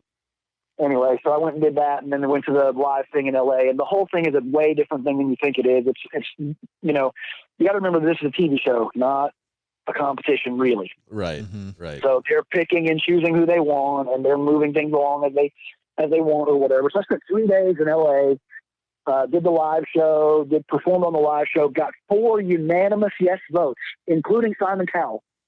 Oh, and had Simon. and had an entire and had an entire rapport with him, which was hilarious actually on the playback of it, which I wish they had shown that, because so he's the one who actually spoke to me the most during the whole interview process, and I spoke, and I'm Southern boy, I call everybody sir.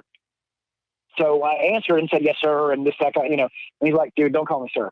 And I can't stop it, dude. You don't understand. I'm not calling you sir because I particularly respect you. I'm calling you sir because I have 30 years of my mother and father saying you will address everybody as sir, yes, sir, no, sir, yes, ma'am, no, ma'am. I'm like, and he said, okay, don't call me sir. I said, yes, sir. and it kind of became this little running joke back and forth. He's like, And I literally explained that to him. I said, listen, man, you got to understand, this is something I can't turn off. This is, my mother will call me if I didn't say yes, sir. He's like, don't worry, dude. I'll talk to your mom. Just don't call me. I'm like, but anyway, got 4 unanimous yeses and got edited out of the show because they reserved, okay, you got to remember, they put 50% of the spots for acts that they think actually could go to Vegas. And then they put 50% of the spots for idiots who don't have any, who don't know that they shouldn't be there. Right. That's part of the show. Saying? Yeah. That's a big part of their show is booking terrible stuff. Right. So people will laugh at it, or so people will think it's crazy, or they'll have something to do. So I didn't get on, and I quit watching the show. Like I watched it, but they don't tell anybody what's going on. And so the episode I should have been in, I wasn't on, so I just didn't watch the rest of the season. Well, at the very end of the season, I got like 6 phone calls.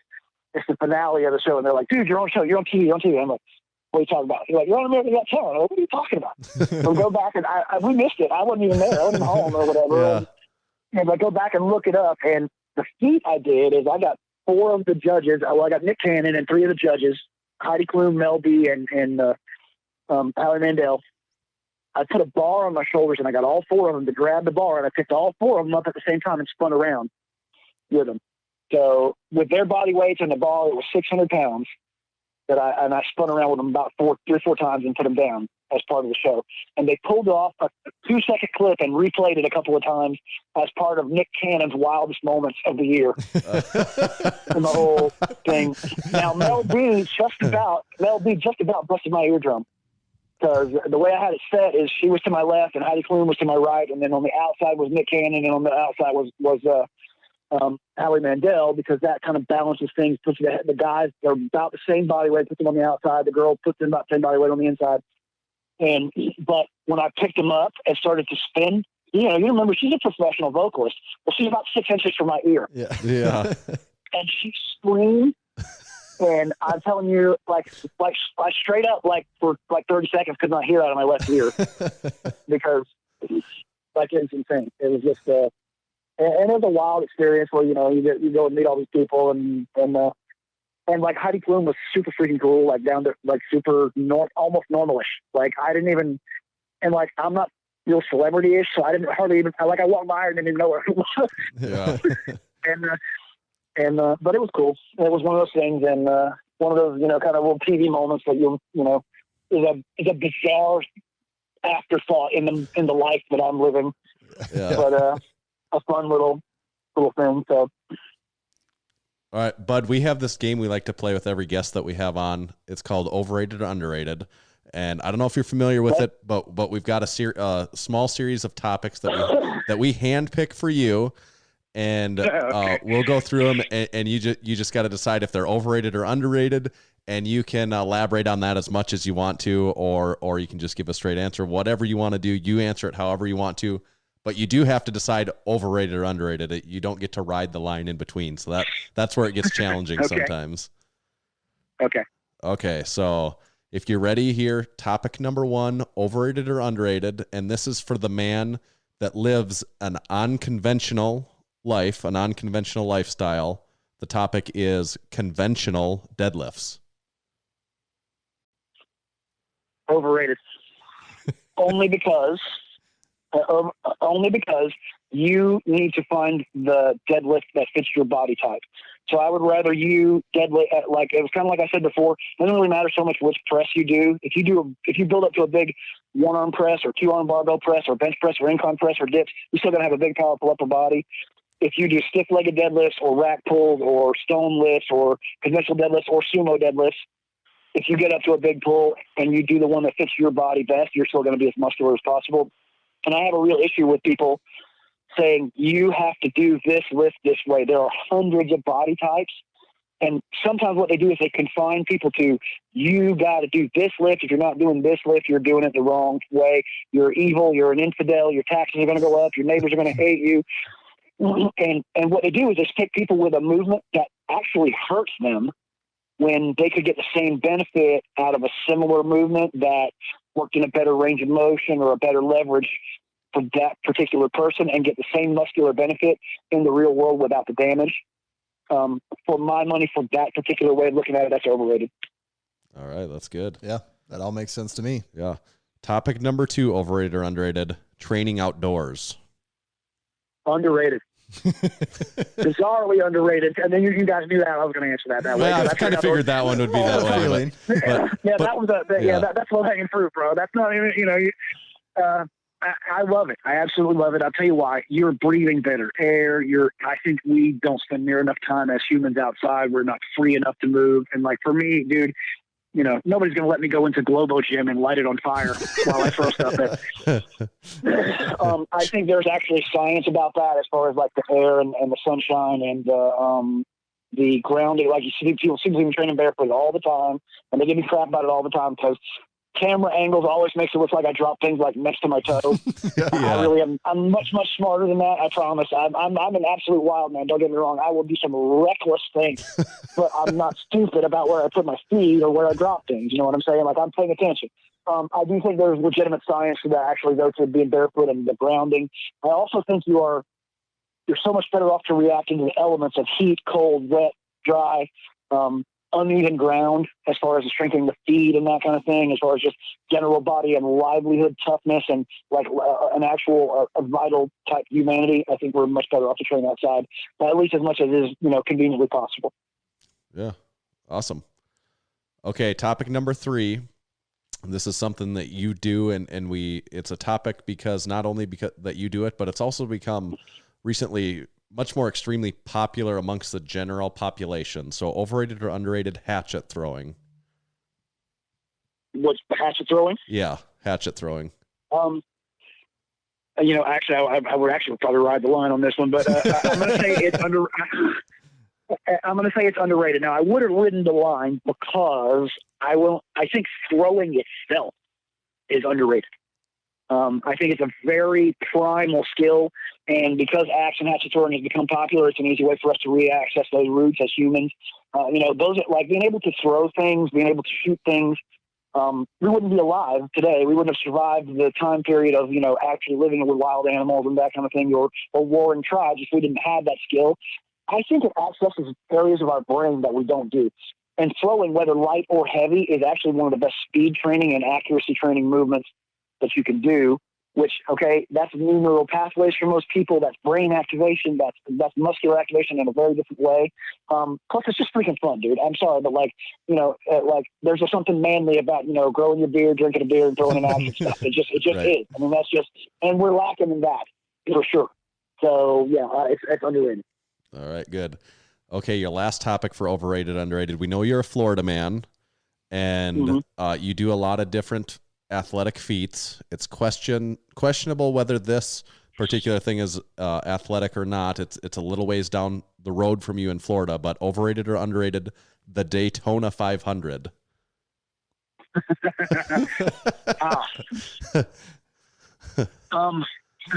Again, I would ride the line on that.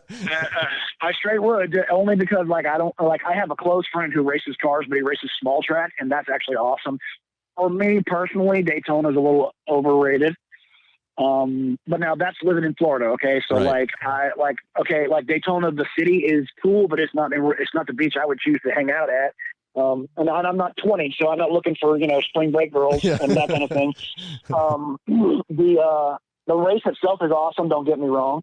But for me, I actually have a really good attention span. Like I wrote one of my second or third books. I wrote it in one day. So and that was a full hammered day. Like that was what we did. So I actually have a good attention span. However, cars in a circle for that long a period of time will probably have me looking for stuff to light on fire. So it's not, you see what I mean? Like with me, that one's a little underrated. However, car racing itself, or racing of any type, like that's another thing for me that over the period of life, I want to be able to lift everything there is to lift, do every major movement type, agility, endurance type thing. I want to be able to throw and accurate at absolutely everything. I kind of want to be able to be the guy who could survive anything too. So I want to be able to ride anything with air or drive anything with wheels. You see what I mean? Like that, those things actually make a lot of sense to me. And like small track and we play around and race 4-wheelers and dirt bikes on my property, and that's all kinds of fun. But for me, NASCAR is wonderful. that particular thing is a little too long. So Yeah. for me, that's a touch overrated. Okay. I think that's a really good answer. Yeah. I think that's great. Yep. Bud, that kind of brings us, I wouldn't say to the end of everything we want to know, because we could probably talk to you for like 3 more hours here. I don't know if we hardly brushed the surface on some of the questions we were even going to ask you, but We set it up for a sequel, right? right. Yes. We set it up good for listen, I'd love to sequel. come back, and that's what, I'm sure there's a million more questions, and I'll probably do something next week that'll give you a question. You'll be like, oh God. Yeah. We know you've got a website and stuff. Just wondering for people that maybe are listening that are new to you or haven't found you before, you're on Instagram, website, where would you want people to look you up or find you? Okay, 2 websites. My personal website is anunconventionallife.com. That's with 1 L. Okay, so an unconventional, instead of 2 L's for life, is 1 L life.com. That is my basic website. That's got my books and videos and all that stuff. And then our charity website, which is really what I care about you going to. Even if you hate me for any other reason, I'd prefer you go to this. That's noahsarmyfoundation.com. And crap, I can never remember if that's .com or .org because I've been hitting the head too many times. So. Okay. So Noah's Army Foundation. Okay, you can find that. Google it. That is much more important to me than anything else that we do. That's our charity that we do that supports police and fire and is against domestic violence, and we just try to take care of as many people as possible in remembrance of our son. As far as finding me, you know what? I hate this crap. Okay, like if you have a company like Massenomics, that's awesome. Yeah. But like if you're if you're just some private individual and you call yourself Vegetable Boy, the awesome guy, or whatever. Like you have some made up stupid name. I hate that crap. I go by my name. So if you want to find me on Facebook, want to find me on Instagram, want to find me on TikTok, it's Bud Jeffries. It's my name. And you can find me in all those places, and love to have, new people or whatever. And I try to interact as much as is intelligent with the other business and stuff I think to do in life. And if you want to find me, those are the easiest places to find any of my products, any of my stuff. And hopefully in the next year, we'll be doing more live stuff and live seminars and might even have a few TV surprises and some other things. And hopefully another, whole year of wild pizza strength and, pushing forward what humans can do and having fun hanging out with dudes like you.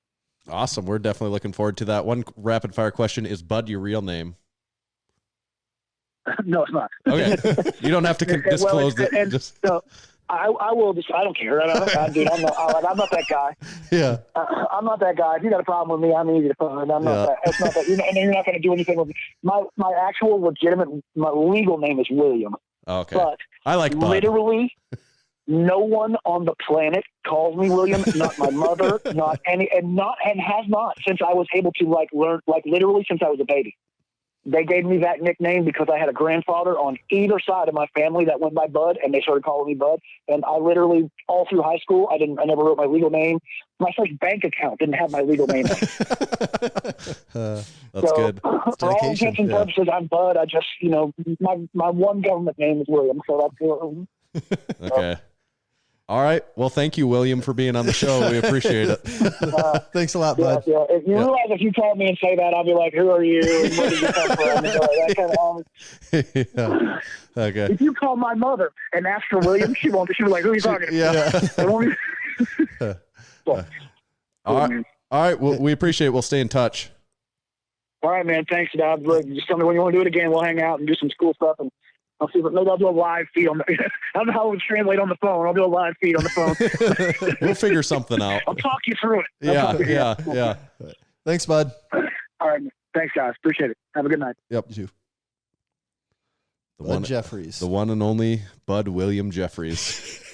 Well, maybe that might have been the biggest revelation of what we learned today. Yeah. Bud is not his real name. Right. But man, there is so many, just like what we thought going into it, there's so many things that you could talk to Bud about. It's kind of like the same thing with Donnie Thompson. It's like, it feels like we just scratched the surface of what's even there. Right. And especially if we were in person and sitting at the same table right now, I mean, the podcast would be 5 hours long. Yeah. Yeah. I think that means we're interviewing good people when that's right. And that's how it goes. Yeah.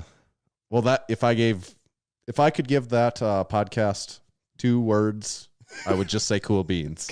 Cool beans. It was definitely cool beans. It was cool beans. Yeah, it was cool beans. All right. Well, hopefully everyone enjoyed that interview with Bud. Learned something new. Got to see the impact he had on, actually, I think countless people's lives, right? Yeah, for sure. You know, talking about the seminars and all that stuff that he did too, and you just listened to it in the episode. But yeah, a lot of people. So, Tanner, I should probably read an ad, huh? Yeah, I think it's time to do it too, a mad style. This week's episode of the Massenomics podcast is brought to you by The Strength Co. The Strength Co. And Grant Brogy over at The Strength Co., to be specific. Grant was born in the late 80s. So we know how the story goes. You know, you're a boy, you're born, you grow up, you get into Arnold Schwarzenegger, you want to get strong, stay strong, use your strength. We've all been there. We've all been there. We've all gone through that. If you're listening to this podcast, you know all these things. You decide to meet with somebody that casts metal in Wapaka, Wisconsin. And Grant being, no different than the rest of us, had these feelings, but where he was a little different was he had the urge to forge steel, to forge metal. And that's where his quest took him to Wisconsin. Mm-hmm. That's the next stop. And that was the next stop in Grant's journey. And this South Carolina boy that grew up to move to California and become a Marine, and then decided he had to go back to the Midwest. To the middle, and where it all stemmed from, the Midwest. And he sought to bring back quality manufacturing of Olympic barbell plates to America. His innovation, adaptation, and can-do attitude brought about the greatest plates made in decades, and that's no lie. That's the real deal. That is a factual statement. The greatest plates made in decades. The plates were accurate, anti-fragile, and instantly became the go-to plates for hundreds of lifters at Massenomics Gym. If you want to check out a pair of Strength Co plates for yourself, and not just check them out, if you want to buy a pair of Strength Co plates, not a pair, a whole set, go to the strengthco.com. Yeah, you know how people collect like old York plate, vintage York plates. Now someday people are going to be collecting the vintage generation. I don't think that's unreasonable at all. No, and I'll be like, suckers! I have a legit collection that I got from Grant. Yep, originals. Yeah, the real deals. All right, thank you, Strength Co. Tanner, I got a little game for us to play. Ooh, would you like to play a game? Yes. Is it Stratego? Yahtzee. No, it's Risk. So we're going to be on here for like 12 more hours. People just listening to us roll dice. Have you ever played Settlers of Catan? I have played it a few times, yes. We have it, and I've never played it. And I don't know really what it is, but is that a long game too? I heard it's fun. It's been several years. I think you can get a game done in less than an hour, I think. Is it Risk? Yeah. See, it's been so long since I played a game of Risk. Okay. Like elementary school. Okay. And I'm sure being that young, I probably wasn't playing it completely right either. But I've never actually finished a game of Risk either. Yeah. I think there's parts to it like that. Risk is all about, the countries on the map, and you get so many soldiers in each country, and you battle. Like there is kind of like a map to Settlers of Catan. Like, yeah. I don't know. It's honestly been probably 4 or 5 years since I played it, and I didn't play it much. I had some roommates that were really into playing it. See, I thought I remembered I just that. always struggled a little bit with board games. I shouldn't say I struggled. Just like if I'm trying to party, captivate you. If I'm trying to party, I don't really want to sit and play a board game. I want to do party stuff. What about party games? What about like the card games? Like drinking party games. Those are a perfect fit. Yeah. Or like where you grab, I don't know, people don't have ice trays anymore, but you'd have an ice tray. I think it's called Moose. And there's something about like you had to you're bouncing quarters into the ice tray, or just quarters as a simpler, quarters. That was always fun. Yeah. There's a lot of drinking games that were just really fun. And what was quarters? Was it like if you got doubled up, if both quarters got to you? Yeah, then both cups got to you before you could clear one. Right. Then that's right. That one. We did a lot of Liar's Dice. We played a lot of that. And also there was one we called it the bowl game.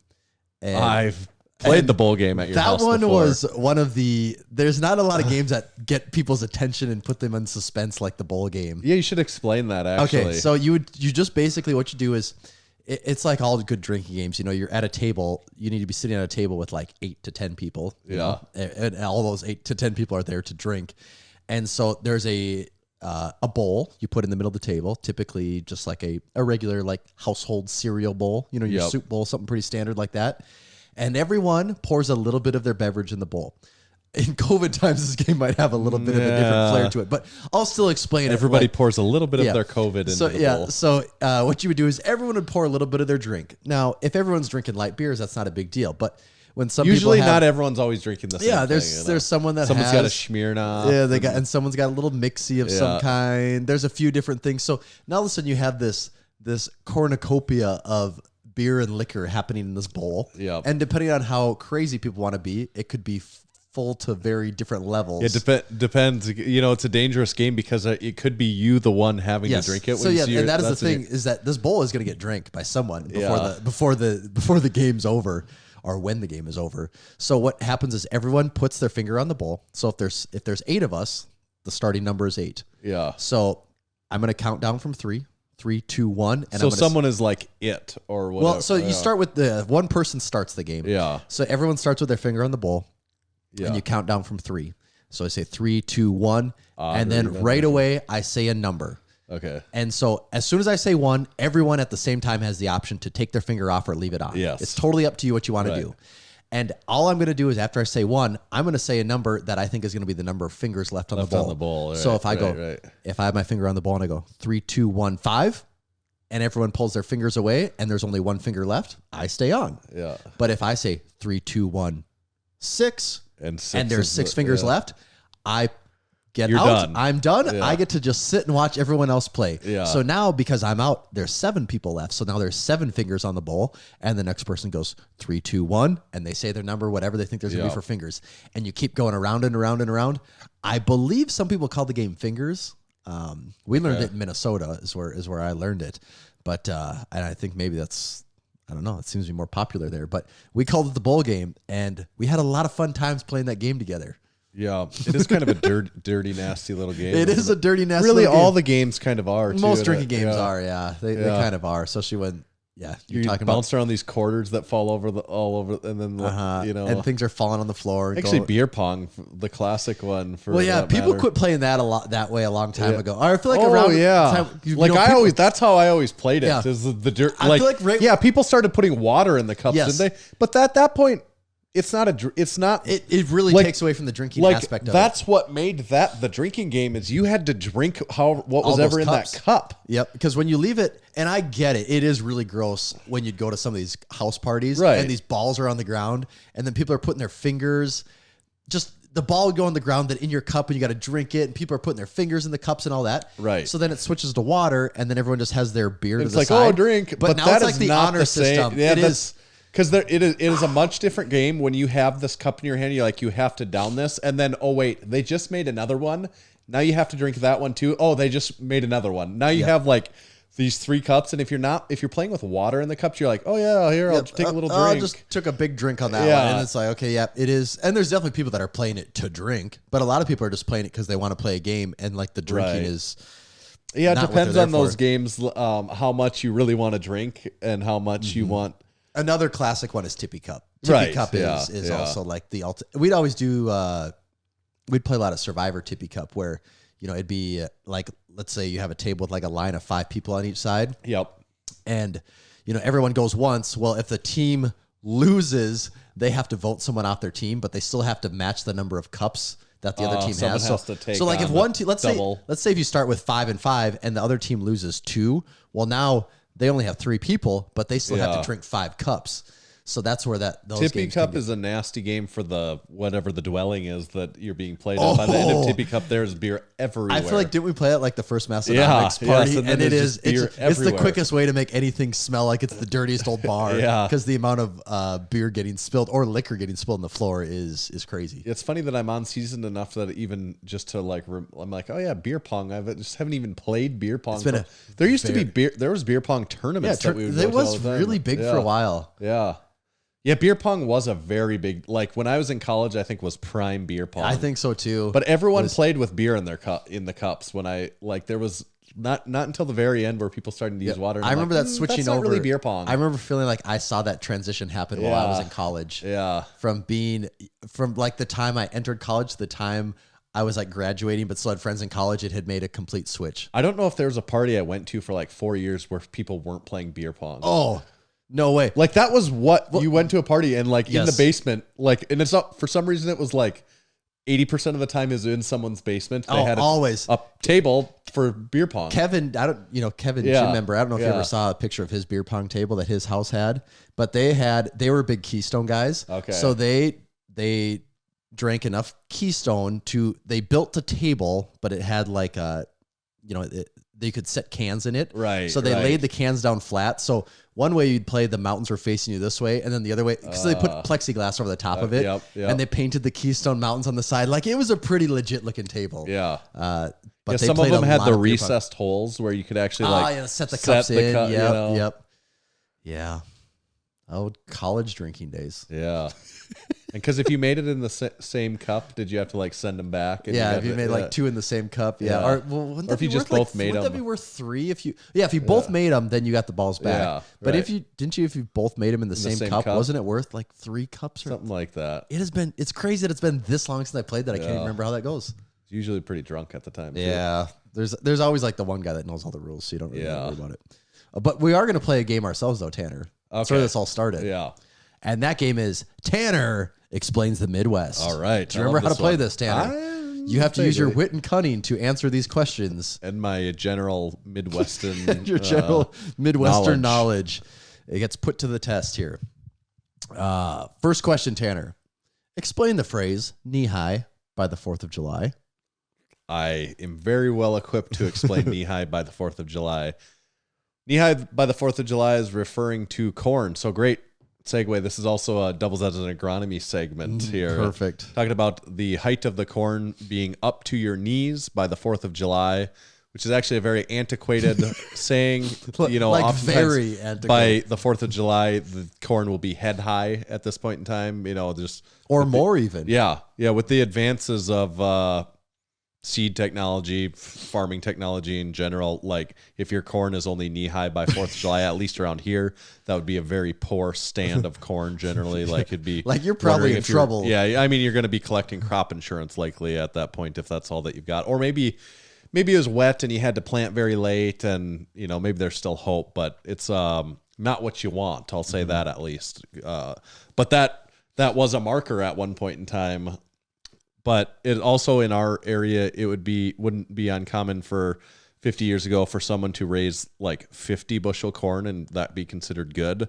And now people will raise over 200 bushel corn, so 4 times better. Oh, it has changed that much. Yeah, yeah, it's literally, your yields are 4x. And also like corn, the technology for farming corn has gotten a lot better, but also just like the need for the market, I'd say the market for cash sell corn being sold as a grain for cash. That's not what the people were doing here 50 years ago. They were only growing enough corn that they needed for feed. Yeah, right. They weren't right. People weren't selling corn to grain elevators here 50 years ago. Okay. Like people were selling barley and wheat, and I don't know when soybeans really got popularized here, but like it was like small grains. So that all has changed. Yeah, so people didn't even really care about, like it wasn't even a thing because you weren't selling corn like you are now. Like Interesting. yeah, so that has completely changed. But yeah, I would say corn production is 4 to 5 times better than it was. Am I saying 50 years ago? That might like 60 years ago. Mm-hmm. Yeah. Wow. So that's knee high by the 4th of July. Okay. Very good. Very good. What does the phrase "a horse apiece" mean? A horse apiece, also known as, I also like to say 6 of one and half a dozen of the other. It's the other version of it. Yeah. Horse apiece means, either one. They're interchangeable. It could be either way, either or. It's a horse apiece. I use it's a horse apiece. There's certain things I started using just because I thought they were funny and silly, and I did it so much that like I now actually just use You're it. like, wait, what did I do that ironically? Right. Or do I actually No, I talk just that way? say can't that remember right now. Yeah. I'll even do that with like warsh. I'll say warsh so much we just do to be that stupid. In and our then, house, we do that all the time, yeah. and I think, my child is going to grow up and thinking the proper way to say wash is warsh. Yeah. Because it's just such a stupid one. Where does that letter come from? I don't know. But that I grew up with, no one in my immediate family or anything, but there was people that said warsh and weren't saying it ironically. I always remember, I can think of several people growing up, their parents said warsh. I never understood why. I still don't understand why they did that. I don't know where that comes from. But yeah, we do that same thing. We say throw in a wash of clothes. We say warsh all the time, and it makes no sense. Yeah. Got to keep that language fun, right? Yeah, that is not a horse apiece. Warsh is not what you want. It's a different animal. Yeah, it's a different word. That's throwing a letter in a word that does not exist. All right, next question. What is a hot dish? Oh, a hot dish is I don't know if it's casserole would be an interchangeable word for hot dish or not. But my follow-up question was going to be, and when do you use the term casserole? Okay. So I don't use the term casserole. No, for I anything. really don't use the term casserole. Here's what I'm going to describe a hot dish as. It is a meal, like a lunch or supper time meal. And a lot of times, to me, hot dish has a meat in it, like ground beef would be the most common thing in a hot dish, and then like noodles a lot of times. Yeah. Like it's kind of like a form of meat and noodles, and it's hot, and it's can be kind of sloppy. It doesn't have to be runny sloppy, but it's kind of like you could, when you put it on if you have it on like a scoop in a less spatula or like a kind of a ladly spatula, you could make it do it. Yeah, it would do like it'd do like that. Like goulash. Goulash is interesting in itself because goulash, if you're from the Czech Republic, is not what we consider goulash. Goulash, in the traditional to me, locally is like a hot dish of like hamburger and noodles and like tomato based. Goulash is a hot dish, but also but goulash is goulash, so like it's a hot dish that has its own name. Right. Like to me, the classic hot tater dish tot is hot dish, yeah, which is ground beef with green beans, corn, and tater tots. Yeah, and usually like cream of mushroom soup. That's kind of what makes like the easiest thing to make. The slop so damn of it. good. Yeah, so damn good. Do you put ketchup on tater tot hot dish? I do not. I like ketchup on tater tot hot dish. Really, you do? Oh yeah. My roommate in college would eat it on peanut butter sandwiches, and he thought that was how you were supposed to eat it. Like in between a sandwich. When we made tater tot hot dish, he would get a loaf of bread and peanut butter, and he would smear the peanut butter on the bread, and then he would take the tater tot hot dish and put it on, fold it like a sandwich, and eat it. And that was how he ate. I mean, I'm not saying that would be bad. I wouldn't do it probably, but like that's probably really tastes fine. Sense, no, no, it's already a hot. See, the thing about what a hot dish is. More to this. It's like prison food. It's all mixed for you. Well, right. Yeah, exactly. That's what I'm going to say. Like it is a meal in itself. It is an all-encompassing meal. You don't really have to have a side with hot dish. Nope. Because it's the meal all in one. Kind of almost like what KFC was doing with their famous bowls. The famous bowls. Kind of almost those were pretty good. Version of that. Yeah. Those were pretty good. We just mixed it all together for you. So you don't and it's like a lot of people have ground beef around. Yeah. And actually, it's like, Hamburger Helper is kind of almost like the quick version. That's a hot dish for sure. Tater tots kind of that is especially the way that it's named. Everyone says tater tot hot dish. Mm-hmm. But goulash is funny though. Like where I think real goulash is like stew. Is it? It's like actually. It's not ground beef. It's like chunks of like beef. Like beef roast, kind of probably what looks like tough beef, and then like it looks like stew to me. I think. And I like our goulash, which is more like noodles, can of tomato sauce of some kind. I actually love goulash, to be more specific. It's when my mom makes goulash, that is probably my favorite meal. It's in my top. Are we talking like noodles, tomato sauce, hamburger, corn, green beans? Is that no, she doesn't put green beans in the goulash. So did I miss any ingredients or was it? No, I think that's the gist of it. Yeah. Wow. See, my wife likes to do it with green beans. She throws green beans there. And I'm pretty so-so on it. See, and that's getting more hot. That's getting more. That's what turns something into a hot dish. I think you throw a couple of those vegetables in there, hot dish. Yeah. Okay, so yeah, for sure the hot dish is tater tot hot dish. Like that is the hot dish. I want the quintessential hot dish. I gotta think that's pretty well known in all parts of the country. Yeah, I don't know how regional that is at all. It just feels like that's too good of a thing to be regional. But yeah, the one time when I do think of like casserole would be like a like a chicken or a tuna casserole. Like I feel like you Well, get chicken or tuna involved, all of a sudden you're in the casserole line now. Well, do you think casserole is sometimes not served hot?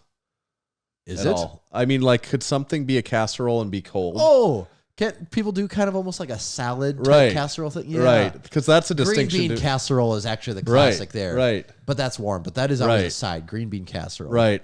I think casserole is a little, just in speaking in generalities, I think could be a little less hearty sometimes. Yeah. It's probably a little lighter on the meat typically. Right. That's what I think, like lighter on the meat. And you mentioned, well, it could have tuna in it or chicken, lighter meats. Yeah. And whereas hot dish, a lot of times I'm thinking beef. Mm-hmm. It almost has to be beef to be a hot dish. Right.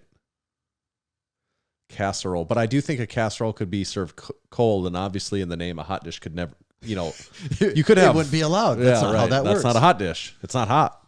All right. Well, I'm glad we got to the bottom of that. I feel like we really got something figured out there.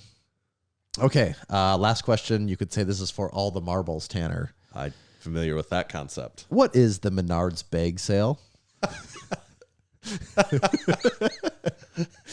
and why should I care? Yes, the Menards bag sale. Yeah, if you're not Midwestern, you don't really know about Menards other than maybe you've heard about us talk about it a few times. It is our Midwestern version of Lowe's or Home Depot. And it's funny because we do actually have Lowe's and Home Depot in the Midwest. Do. We just don't have those in Western, Northeast, South Dakota. No, but even like, I don't know. So maybe you have a feeling. I don't really have a feel for what this is like. When you like, Sioux Falls has all three, I think. Yep. What do you What do you think is which of them does the most business in Sioux Falls? See, I don't know. I don't know the answer either. Yeah. But I wouldn't be shocked if it's Menards, because Menards has like this Midwest, like, I think they're out of Wisconsin, aren't they? Is that where yeah, they're based out of? yeah, it's Eau Claire, Wisconsin. Yeah. I know as a former employee, so Acting like you don't know over here. We're signing my checks for quite a few years. I was getting hundreds of dollars a month from them. Literally hundreds. I could do a whole episode just telling funny stories of the things I would do while I'm being paid by Menards. And they'd say, tell us more. The bag sale, though, is the classic old brown paper grocery bag. Mm-hmm. They have those, like those that they don't even have those at Walmart. I think Walmart Those don't quit exist. quit giving paper as an option like many years ago. I think at our more local grocery stores, you can request to have paper. They still always put in. meat in paper. Yeah. It's a little more insulated. All that insulation from the paper versus the plastic.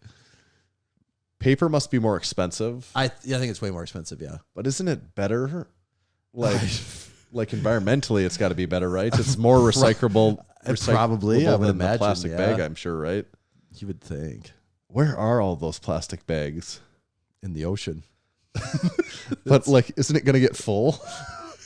Like, I think that's the problem right now, isn't it? But like specifically those plastic bags. Imagine like the amount of those. God, I didn't realize when we went to Hawaii, they don't allow plastic bags there. So this was 3 or 4 years ago now. I went for my honeymoon.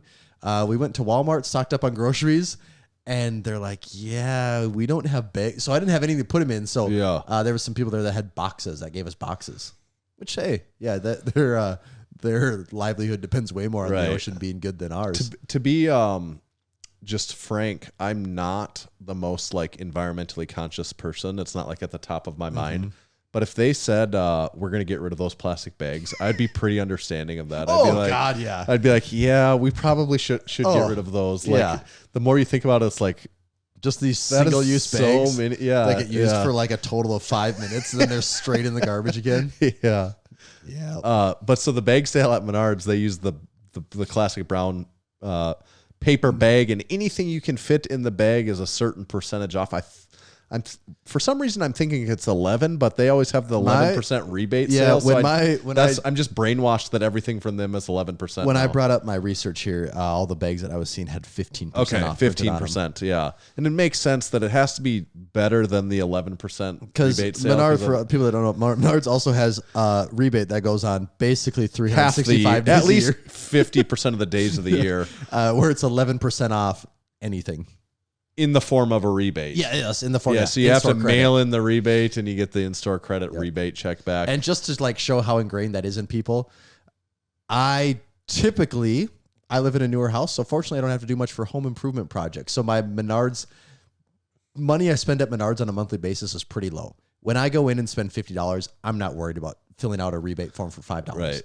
But my dad, on the other hand, who always has projects and lots going on, if we ever go to Menards together, the rebates, I photocopied off a big stack of those. Yeah. I have the forms ready to go whenever I need to. I can just pop it. And it's like, yeah. So my wife is a nose hound for the rebate. She has a whole scheme where she like collects them from everyone else, like in Gets her their family, receipts. and gets them all, and like she submits them all. And sometimes we'll have like hundreds of dollars of these rebates. Especially you got projects going on, it can Yeah. add up in a hurry. Yeah. But she fills them out on all, like, even if it's $1.69 rebate, she'll Well, and fill that's it out another because funny she's thing. sending them all together. But it's like, yeah, it doesn't, the postage of all the transaction doesn't even like add, like the postage that both parties are paying is probably more than what the rebate is at And the other times. funny thing is there's no online option. It's Right, print I know. only. You have to. But you they don't have- want to make it easy. No, they don't. Yeah. But Yeah. you have to print out this form or get the form, manually write in the blanks and all. It's like the only thing in modern still day like that. modern day commerce where you have to fill out Yeah. a physical form. They got to have a decent number of employees there that are just like in, Processing those Yeah. things, you would think. because that's got to be done by hand to an extent. Yeah, I would sure think so. That 11% rebate though is like it runs almost all the time, at least like half the year, Well, that's whatever. what- so we people won't buy stuff unless it's going on. and now. that's what I didn't get because we redid this bar down in Yep. my basement here, and we bought cabinets. We didn't even need very many cabinets, but we got these cabinets from Menards. And the first time we went in to look, we did all this stuff, and they gave us this piece of paper, and it said, "Ooh, 11% rebate ends like this Saturday." And so it's like the stressful thing in our life because like, Yeah. we need to go there. You by gotta Saturday. get it today, yeah. And it's like, no, we're just too busy. We can't get in there. Can't make it happen. So we're like, fuck it, whatever. Okay, Yeah. won't get the rebate. Go in 2 weeks later. It's on again. It's on again, and Yeah. it ended that Saturday again. I'm like, Yeah. I think just every Saturday it just renews itself because Yeah. the course of redoing this little bar, I stopped in several times over the course of a couple months, and every single time I went in, the rebate was going on, and the receipt always said it was ending in a week. But that's why it'll go on for 2 weeks and then be off for a week. It just creates the urgency that you're like, it's coming off on Saturday. I got to go. And then it's like, it's only off for a week, and then it's back on for 2 more. But that is a more recent marketing or whatever you want to call what it is that they're doing. Like in 2005, 2010, they did that literally like once or twice a year. So that it was was a like rare a thing big then. deal. Okay. Like when they do it.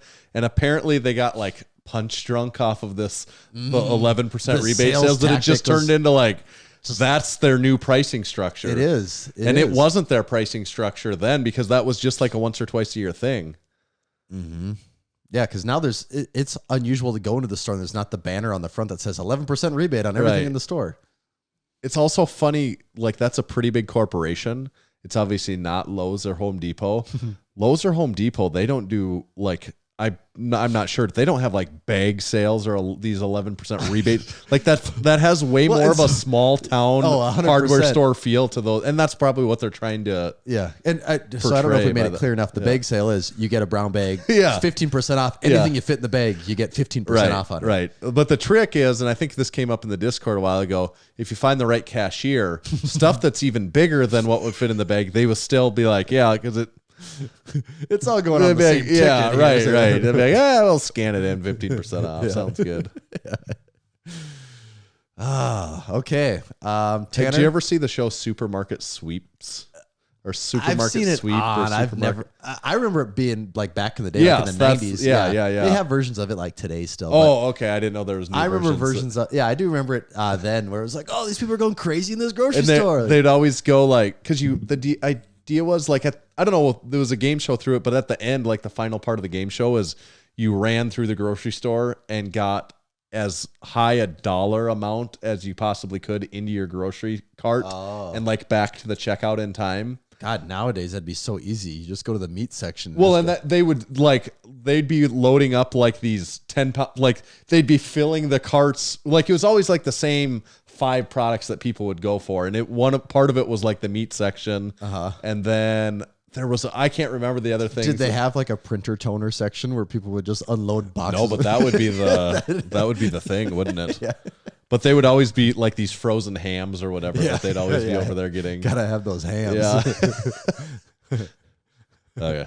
Supermarket sweeps. Well, I'm happy to report, Tanner, that you did pass another week of Tanner Explains the Midwest. Excellent. I think I like 100. I'm batting 1,000 on that. You might be batting 1,000. Oh, that reminds me. Is that the end of that game? That is the end of that game. That reminds me of this. I am not a big baseball fan. I much prefer the sports of basketball and football over baseball. But having been a relatively avid sports fan for in my growing up in my teens and my 20s, I much less so now, but I was very aware of baseball and I've been to several baseball games and stuff like that.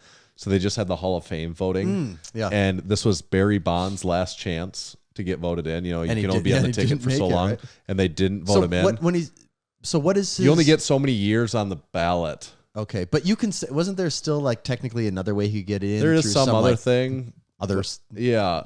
Whatever they maybe it's uncommon that even happens. I don't really know. Also, Roger Clemens was in the same boat. I saw that too. Yes. And to me, I have two ideas on this. One thing, it's not that big of a deal. It's just it's just a thing. Yeah. It's like, but in the sport of baseball, the Hall of Fame.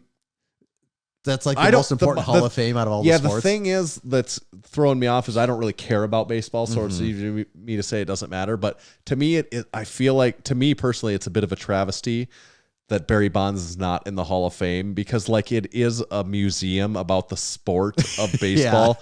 And it's like, you're going to not put in this guy that has hit more home runs because they still recognize all his records, don't they? I don't know. See, I don't follow baseball close enough to know. And I don't even... I just think it's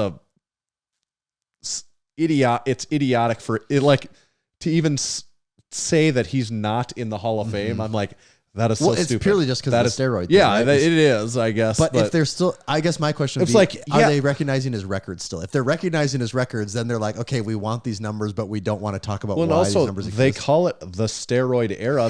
I guarantee, how many people are in there that weren't the people that got in trouble? Right. There's also guys in the Baseball Hall of Fame that played in the 90s. Right. And, I just think... it kind of is what it is at this point. That's what was going, granted there was not everyone was doing it, but there were so many doing it. It was kind of, and it's just, you're not recognizing that part of the history of baseball in a museum about baseball. Yeah. I'm sure there's and it's just kind of ridiculous. There's probably some baseball people listening to this right now and like, God, these guys are so bad at explaining this, but that's true. I 100% do get what you're saying though. Well, and I guess also I'm into sports where recreational drug use is common in 50% of the sports. People are honest about things. Yeah, right. So to me, that's not as big of a mental hurdle for me to be like, oh my God. I'm not so righteous that I'm like, he took the clear and the what was it again? What were they doing? I can't remember. Did they try to say he was taking HGH too? Wasn't that part of the thing? I think so. I don't remember. What was the clear? That was a thing, wasn't it? Yeah, it was the clear and the something, the this and the that. The clear, and I don't know what that even was. Or there's a drug name that seemed to be really common, and then I just Trend, definitely. It wasn't any that I really hear people talking about in strength sports, even. But also the other thing about that is presumably Barry Bonds was already had a Hall of Fame career before, I mean, I don't know who knows what day he started taking PEDs, but he had a Hall of Fame career before he even did that. Right. Yeah, it wasn't, he was a nobody and then he took steroids and all of a sudden he became this all-star baseball player. Yeah. So I guess my uneducated opinion on my very, very subjective opinion is that it seems like it's silly if he's not in the Hall of Fame. Yeah. Also, to be fair, I don't really like baseball. I really don't care about. I like to go to live. To be completely fair, I like to go to live baseball games. That's that's fun. That's a fun experience. But that's like I like to leave the house and do fun stuff. Like, I like to leave the house and do stuff. It's like, you just described most normal people. Right. Kind of along those lines, Tanner. Did you watch any football this past weekend? Going back to what I was saying, I don't really watch much sports. I did.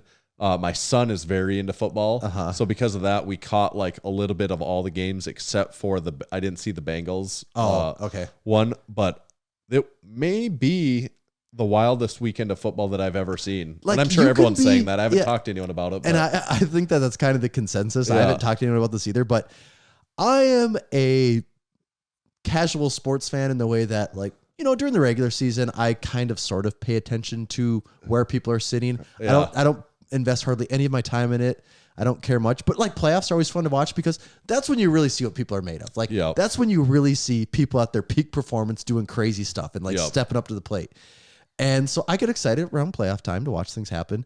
And I had probably the most fun I've ever had in my life watching football this past weekend. Like it was really, I didn't really have good. any team. I'm a Vikings fan, so I don't have any teams in a fight.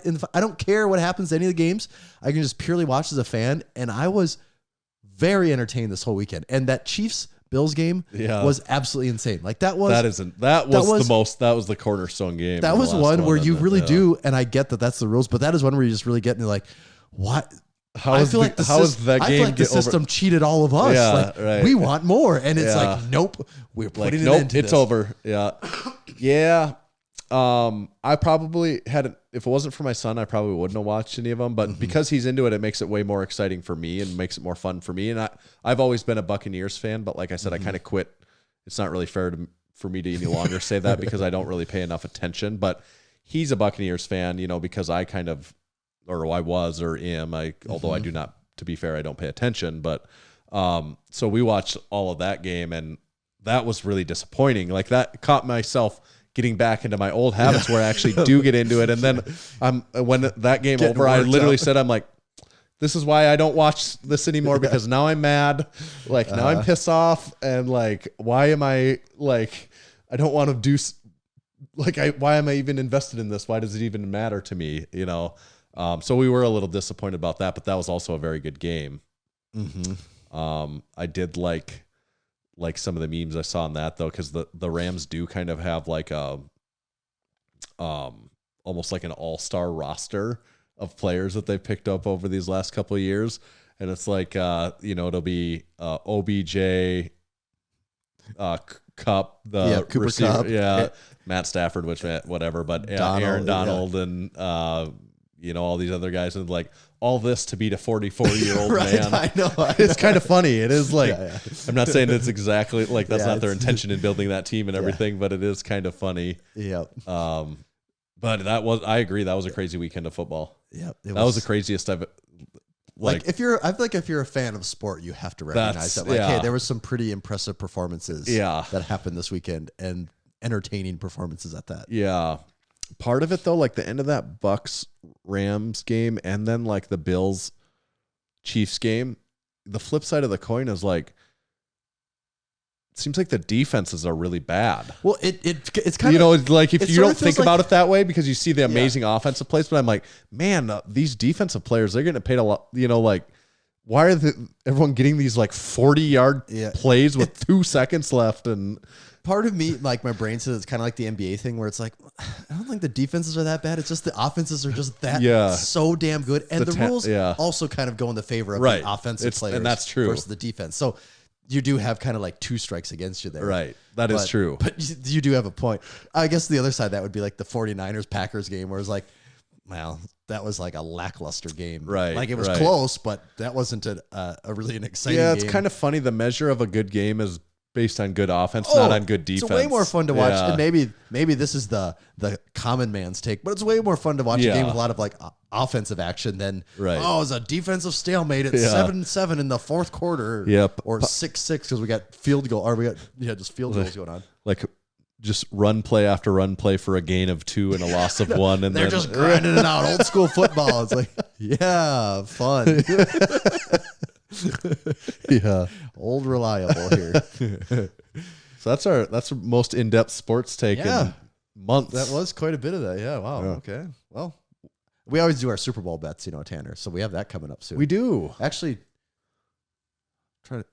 we can still call that next week, can't we? Okay. Next Wednesday. Yeah. Yeah. Yeah. Okay, so we don't have to and put there's those a bets break in yet. between the Super Bowl, anyways, right? Right. I think so. Yeah, because do they still play the Pro Bowl before the Super Bowl? Yeah. Pretty sure, right? Okay, I think so. I thought I saw the Pro Bowl comes up. The Pro Bowl week is or a two here. joke. Yeah.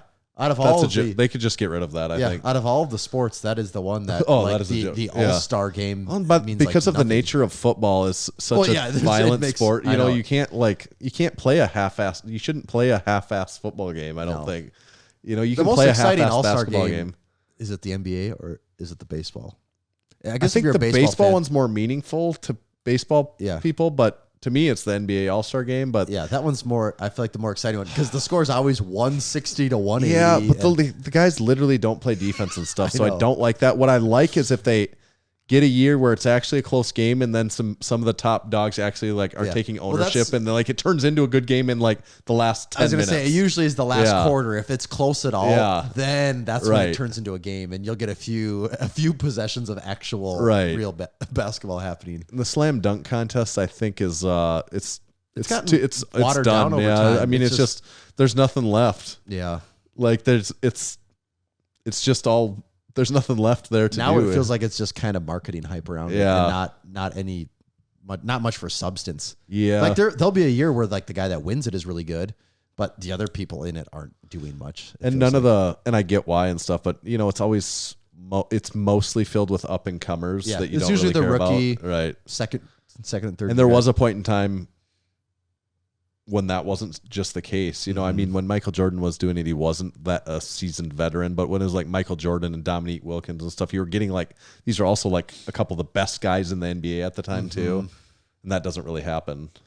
Yes, that part has changed for sure. So that is sports. Now we got sports covered. You know what sports reminds me of? What? Spud Inc. Wow, you too, huh? I thought maybe it was just It reminds me of Spud from Spud Inc. Like I remember was because Spud, speaking of the dunk He was a contest, big Spud Webb well, he fan. was named, his nickname came from Spud Webb. yeah, he was a former big fan. slam dunk contest. So that really does remind me of Spud Inc. Because that's actually where Spud's nickname came from. Would have never guessed that had we not had Spud on the podcast to ask him about that. I know. We just had it as an over/under topic, thinking we were being silly. Yeah, and he's like, "No, that's where my nickname came from." It's a very real thing. I'm just pulling up their ad here, Tanner. Okay, are you ready for this? Everyone wants to know what product. From What is it Spud going to Inc. be? Is Tommy. If you said bow tie, you're wrong. It's not bow tie Oh, this week. okay. It's the safety rack strap set. Okay, Safety rack strap set. Tell me more, you say. that's exactly what I say. The safety rack strap set was made to provide a higher caliber system of protection and performance for the athlete. Most safety rack strap sets are designed just to catch the weight in case of a drop. The SPUD Inc. safety rack strap system, like all SPUD Inc. products, is made to keep you ultra safe, but also perform multiple exercises such as pin presses, suspended good mornings, pause squats, suspended military presses, and so on. The ends are 3/8 inch steel, and the strap is reinforced all the way around, creating a more stiff absorption point wherever the bar lands. In other words, the goal was to get as close to a dead stop as possible, but leave you positioned to rearrange the rep in a more suitable leverage position. Less jump or that sliding movement of the bar once you lay it on the strap. If it jumps or slides less, you can get it back in position for the next rep much quicker. The end clips slide up and down the rack with a slight pull, but lock into place secured by the rack pin hole. Plus, it just looks cool and neato. And cool beans. And cool beans. You can check out the SPUD Inc. Safety Rack Strap Set online at spud-inc-straps.com. Good stuff, Spud Inc. Good job, SPUD Inc. Do we have anything else we need to touch on today? We mentioned the drink spotters are back in action. Yeah, drink so spotters are grab a back. drink spotter Yep, while you buy one of can. those. If you already have one, buy a second one. Yeah, There's guys out there that have 10, so you can have 2. That's true. With the supply chain issues, you never know. Like we don't know when we'll get more again. So at some point in time, these will run out, and we could have a leg. This wait there was almost 3 months. Yeah, you don't want to be caught waiting almost 3 months again. Don't get caught with your pants down like that again. Mm-hmm. With this supply chain, your pants could be down a long time. Hey, you just be down there with pants on looking like a fool with your pants on the ground. Do you know that song? Yeah, what pants, is that? Pants on the ground. Is that what it was? Yeah, it's like pants on the ground, looking like a fool with your pants on the ground. It was like I wonder if that was from like one of those talent shows, like like Gangnam Style almost, like yeah. Because didn't Gangnam Style come from? I don't know. I think that's just like a Korean pop song. Okay, so he wasn't on. No, that's what's the song or what's the movie or what's the show that I'm thinking of? The reality show. It had like Simon Cowell on it. Oh, American Idol. Yeah, or like America's Got Talent, or like that sort of thing. Yeah, maybe like America's Got Talent. That's the show. I think Pants on the Ground guy was on America's Got Talent. That's like something I remember. Like it's in my brain as being a thing, but I don't know what or why. Okay. Yeah, Pants on the Ground. Good track.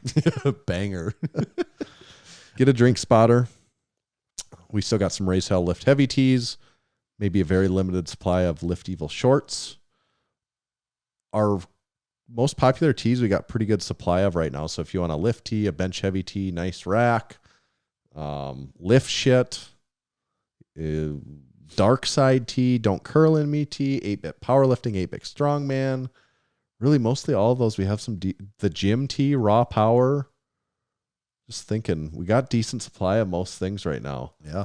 We're locked and loaded. We're locked and loaded. We're working on some other new exciting stuff too that we can't tell you about yet. Other garments. This is some of the most exciting things I've ever been excited for. Yeah, we could have history of Massenomics.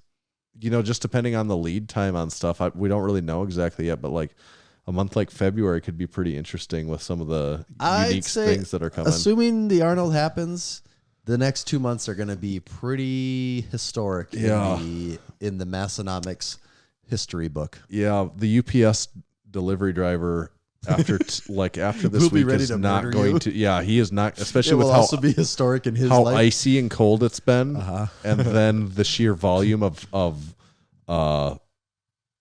boxes that they've been bringing into our doorstep is.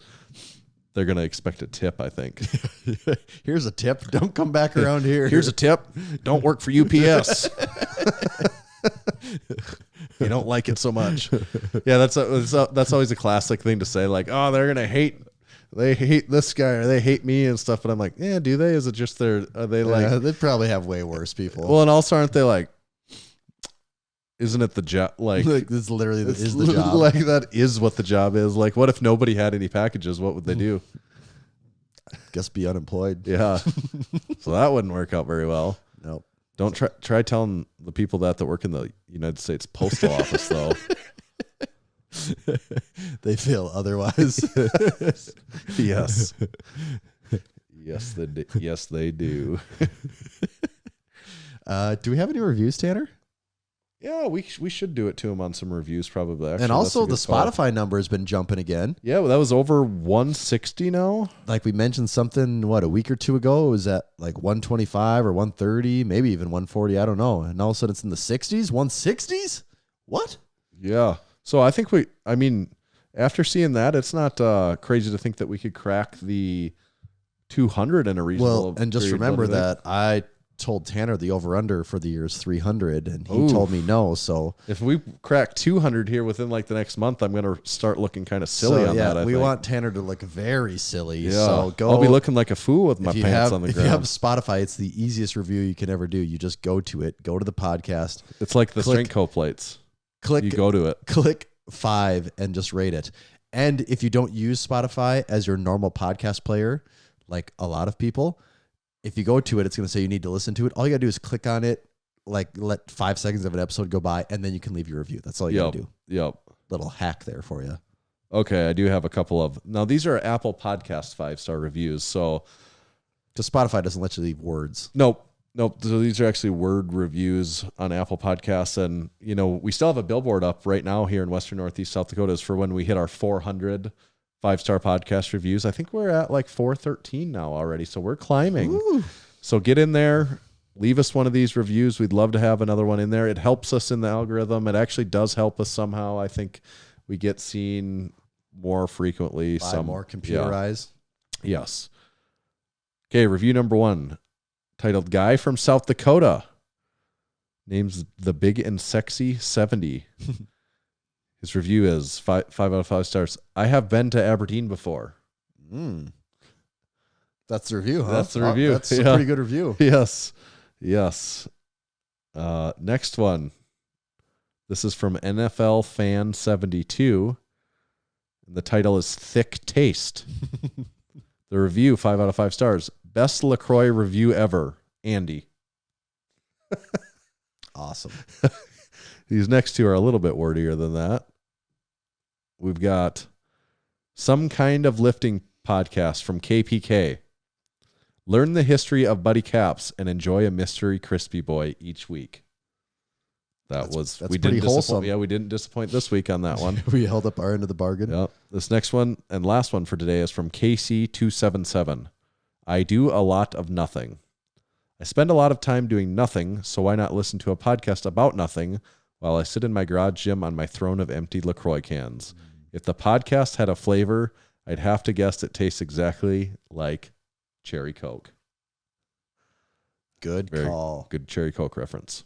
Great Cherry Coke reference. Thanks for the reviews. Please leave us one. Do the rating on Spotify. I always get your words jumbled. Things like the Spotify. Yeah. I don't know why Spotify always trips me up, and hit us up with the full 5-star review on Apple Podcasts. We'll be on the road to 500 before we know it. And also go to Massenomics.com/join and become a member. The active community has been becoming more and more active by the week. No, honestly, I'm not even, this isn't an exaggeration. If there's one word I could use to describe the community, it's active. Mm-hmm. It's the activity. This is becoming one of our most active months of all time. It is.